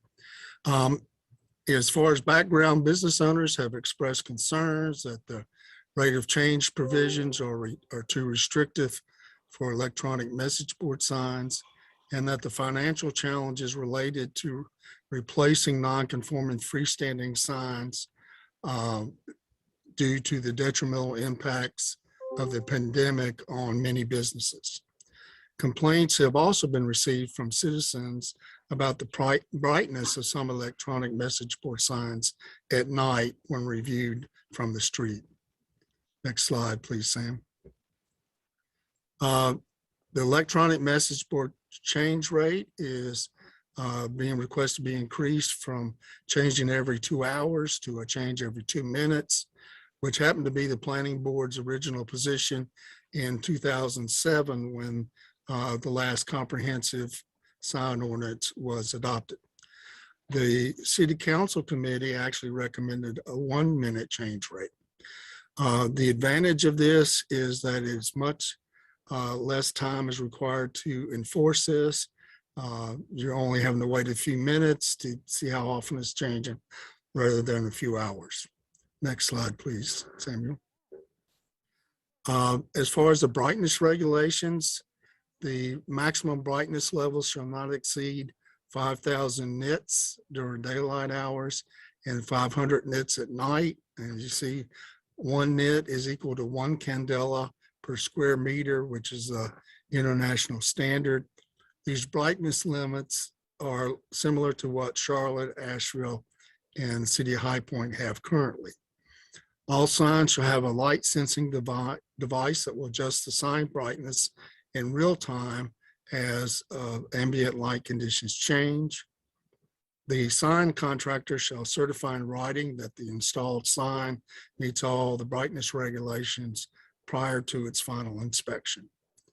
Next slide, Samuel. As far as amortization of non-conforming on-premises freestanding sign, Those signs that were made non-conforming by the 2007 sign ordinance have 2 additional years to come into compliance.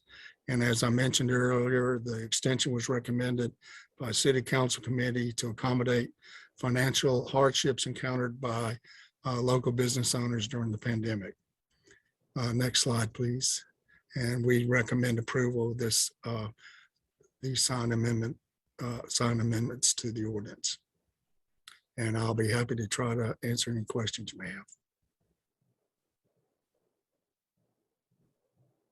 Thank you, Mr. Smotherman. Are there any questions for Mr. Smotherman? Mr. Bryan?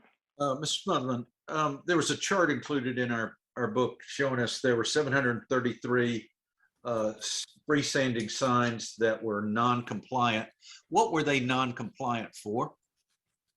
Either for area, copy area, or for height. And that's all covered by this change? Correct. How many of them were non-compliant for their electronic portion? I'm not sure that they were checked for as well, no, I think some people, Chris, do you want to chime in on this? Yeah, I was going to say, we had a list whenever the sign ordinance was adopted in 2007 and these change rates were put in there. And I don't have the list in front of me, but the number of electronic message board signs at the time that this was adopted was 25 or less.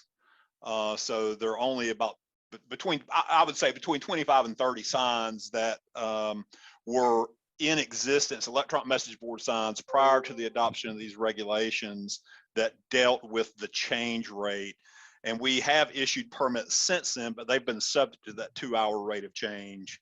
But the totals dealing with the 733 signs that aren't in compliance are not included in that number. Those are just simply looking at signs that are too large or too tall, based on those square footage limitations. And from a staff standpoint, particularly from inspections, Chris, what is hindering these folks from changing the size of the sign that they were looking at? Because I don't believe the changes we're recommending are really talking about size and height, right? Well, keep in mind, it's kind of 2 different things that are coming to you in this text amendment. One is that came out of committee. One is specifically looking at the change rate and brightness intensity for the electronic message board signs. So that's one component. And the other part of this change is looking at giving the folks who have non-conforming signs, non-conforming freestanding signs to size and height. As a result of the 2007 adoption, they were given until June 30th of 2022 to bring those signs into compliance.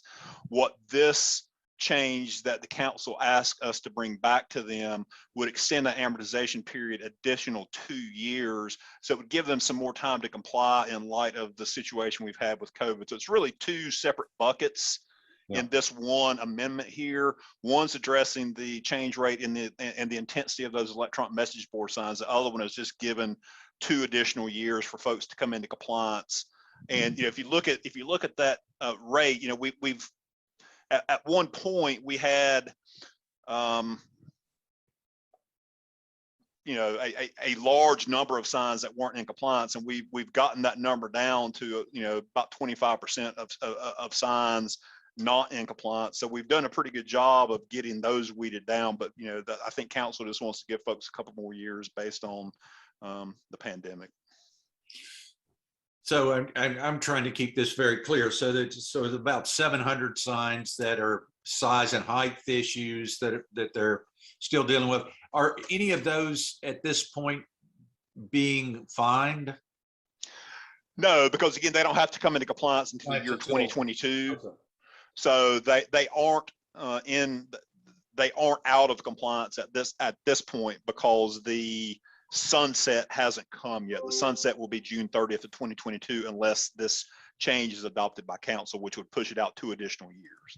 Yeah, and in your estimation, in terms of looking at the 25 to 30 electronic signs that are being affected by this, how much of a hardship would it be for them to correct or change their rate of change in brightness by the original date of June 22? I can't easily answer that question because I don't know the particulars of those signs. I know that the provisions were explicitly written to allow scrolling signs because there was one particular sign on an insurance agency out there across from Target on University that had a particular type of sign that could only scroll. All the other signs more than likely have the ability to meet these requirements. But, you know, I can't definitively say that. They would certainly have the ability to meet the rate of change. I can't speak to the brightness standards. You know, again, I think signs that have been installed over the last 10 years, I think, and Steve might be able to elaborate more on this, I think all have the ability to alter their brightness levels, but I can't speak to older technology, whether or not they still have that ability. Any comment on that, Steve? Yeah, I don't have anything to add. Okay. So there is a possibility that by recommending a UDO that changes brightness, which was not on the original expectation of these people, that some people made it a little bit longer to change their signs. Does that make sense? Yes, but you're talking about 25 or less signs. Right. So 25 or less. Okay. Yeah, thank you. All right, are there any other questions? Ms. Yeah, I had a Diane? question. What is there a constituency of citizens that has been asking for this? I've been confused all along as to where this is coming from. What led this to come about? So I will tell you, Melinda. Go ahead, Steve. I'm sorry. The business owners had reached out to some city council members, particularly about the amortization period and the rate of change on the message boards. I think the brightness issue has come from multiple sources, but I think those have come from citizens who are concerned about the brightness, particularly some of the signs with institutional uses at night, and they're trying to ride by. So Aaron, whatever you have to add to that. Yeah, I would just offer just a little bit, you know, it was kind of, we were kind of converging at the same point. I think staff, you know, on the inspection side, we were thinking as the pandemic stretched on and on and on that given the hardships that businesses faced, we didn't really feel super great about showing up and hammering folks with sign rules while they're trying to keep the lights on and the doors open. And before we could get to have that conversation with the manager's office, council asked us, what are you doing about that? And we said, well, this is what we were thinking. And so council asked us to bring an item to committee. And as we were preparing that, it was requested of staff that we also bring information back on the change rate. And as a result of that conversation, I think staff, Steve mentioned, has noted concerns about the brightness. So that's kind of how we got the 3 buckets included in your proposed ordinance change today. Okay, well, I just want to make sure that when we get to the end of this extended amortization, that we're not going to be pushing it out further on the horizon. So how can we be assured of that? Are you going to start some type of campaign to inform and make sure you get compliance so that we don't end up with another request for extension? That's my concern. So I can speak to that on sort of 2 pieces. Under the original time frame that's currently contemplated in your ordinance, I think, and Chris, correct me if I'm wrong, what we had talked about with Paul back in that time period was 5 years to go, we need to start sending some letters and putting folks on notice so they're not hit cold with this. And we did that. And then the next time of sort of contact was sort of at the 2-year mark. And that obviously 3 years. 3 year. Okay. I think it was 5, 3, and 1 was our goal. Yeah. So that was kind of our methodology of trying to get out to folks so that so we didn't have a lot of folks at the last minute who were unaware and unprepared. I suspect what we will do is if this rule gets approved and the extension gets passed, we'll make another crack at it to try to get that word back out to folks, the 700 or so folks that are out of compliance. And we can make multiple attempts to try to get that word, because again, we don't want to be rolling into the deadline with tons of these signs out of compliance. That'll be a mess to handle with. But Melinda, I'll just be frank with you. I can't guarantee you that won't happen, that we cannot consider a rule change. I will tell you that I don't see any reason staff would be asking for that. But as you know, UDO rules can be changed. That's just a due process thing. So staff is certainly not contemplating that. But I just do want to be accurate in what we're telling you. Okay, thank you. Thank you. Are there any further? I have one quick question. I know it's been a long night. In the chart that shows the other cities in comparison, I know a few of them mention only static messages, no flash and whatnot. Does the change rate that we're proposing kind of get at the same thing? 'Cause I know the wording is different in the proposed ordinance, but is that kind of the same thing? I'm just wondering, like flashing signs, if that makes sense. Well, the ordinance has prohibitions against, basically the way the messages transition. They're not supposed to fade in. They're not supposed to fade out. They're not supposed to, for lack of a better term, shotgun in or shotgun out, Right. dissolve. I mean, it's supposed to be static changes. So whenever you change from message A to message B, it's a hard change. It's not a wipe. It's not a fade. It's not, you basically don't have those animations. And that's the way the ordinance language is written. I can't remember the exact particulars, but that's why it doesn't address it, because, I mean, in this amendment, because it's already in the ordinance. Okay, that's the only question I had. Thank you. All right. Any other questions? Please don't feel pressured because of time. If there are other questions, let's get those asked. All right, seeing none. Mr. King, do we have anyone here to speak on this issue? And just make sure, no, Mr. Chairman, we do not. All right, then I'm going to close the public hearing. What is the pleasure of the board?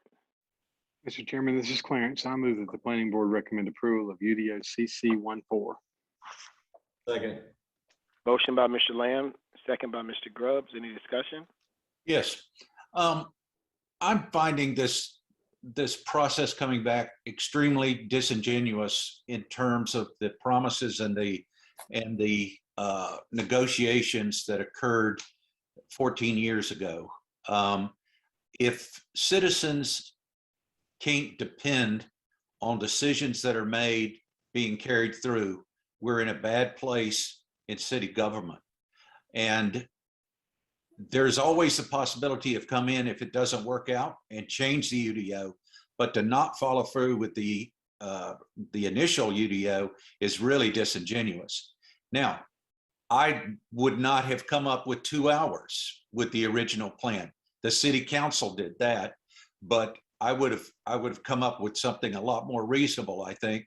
But it was the city council that does that, and the city council leveled the playing field for industry and businesses, and that's fair. It makes it fair for everyone, and it also promised that to the communities.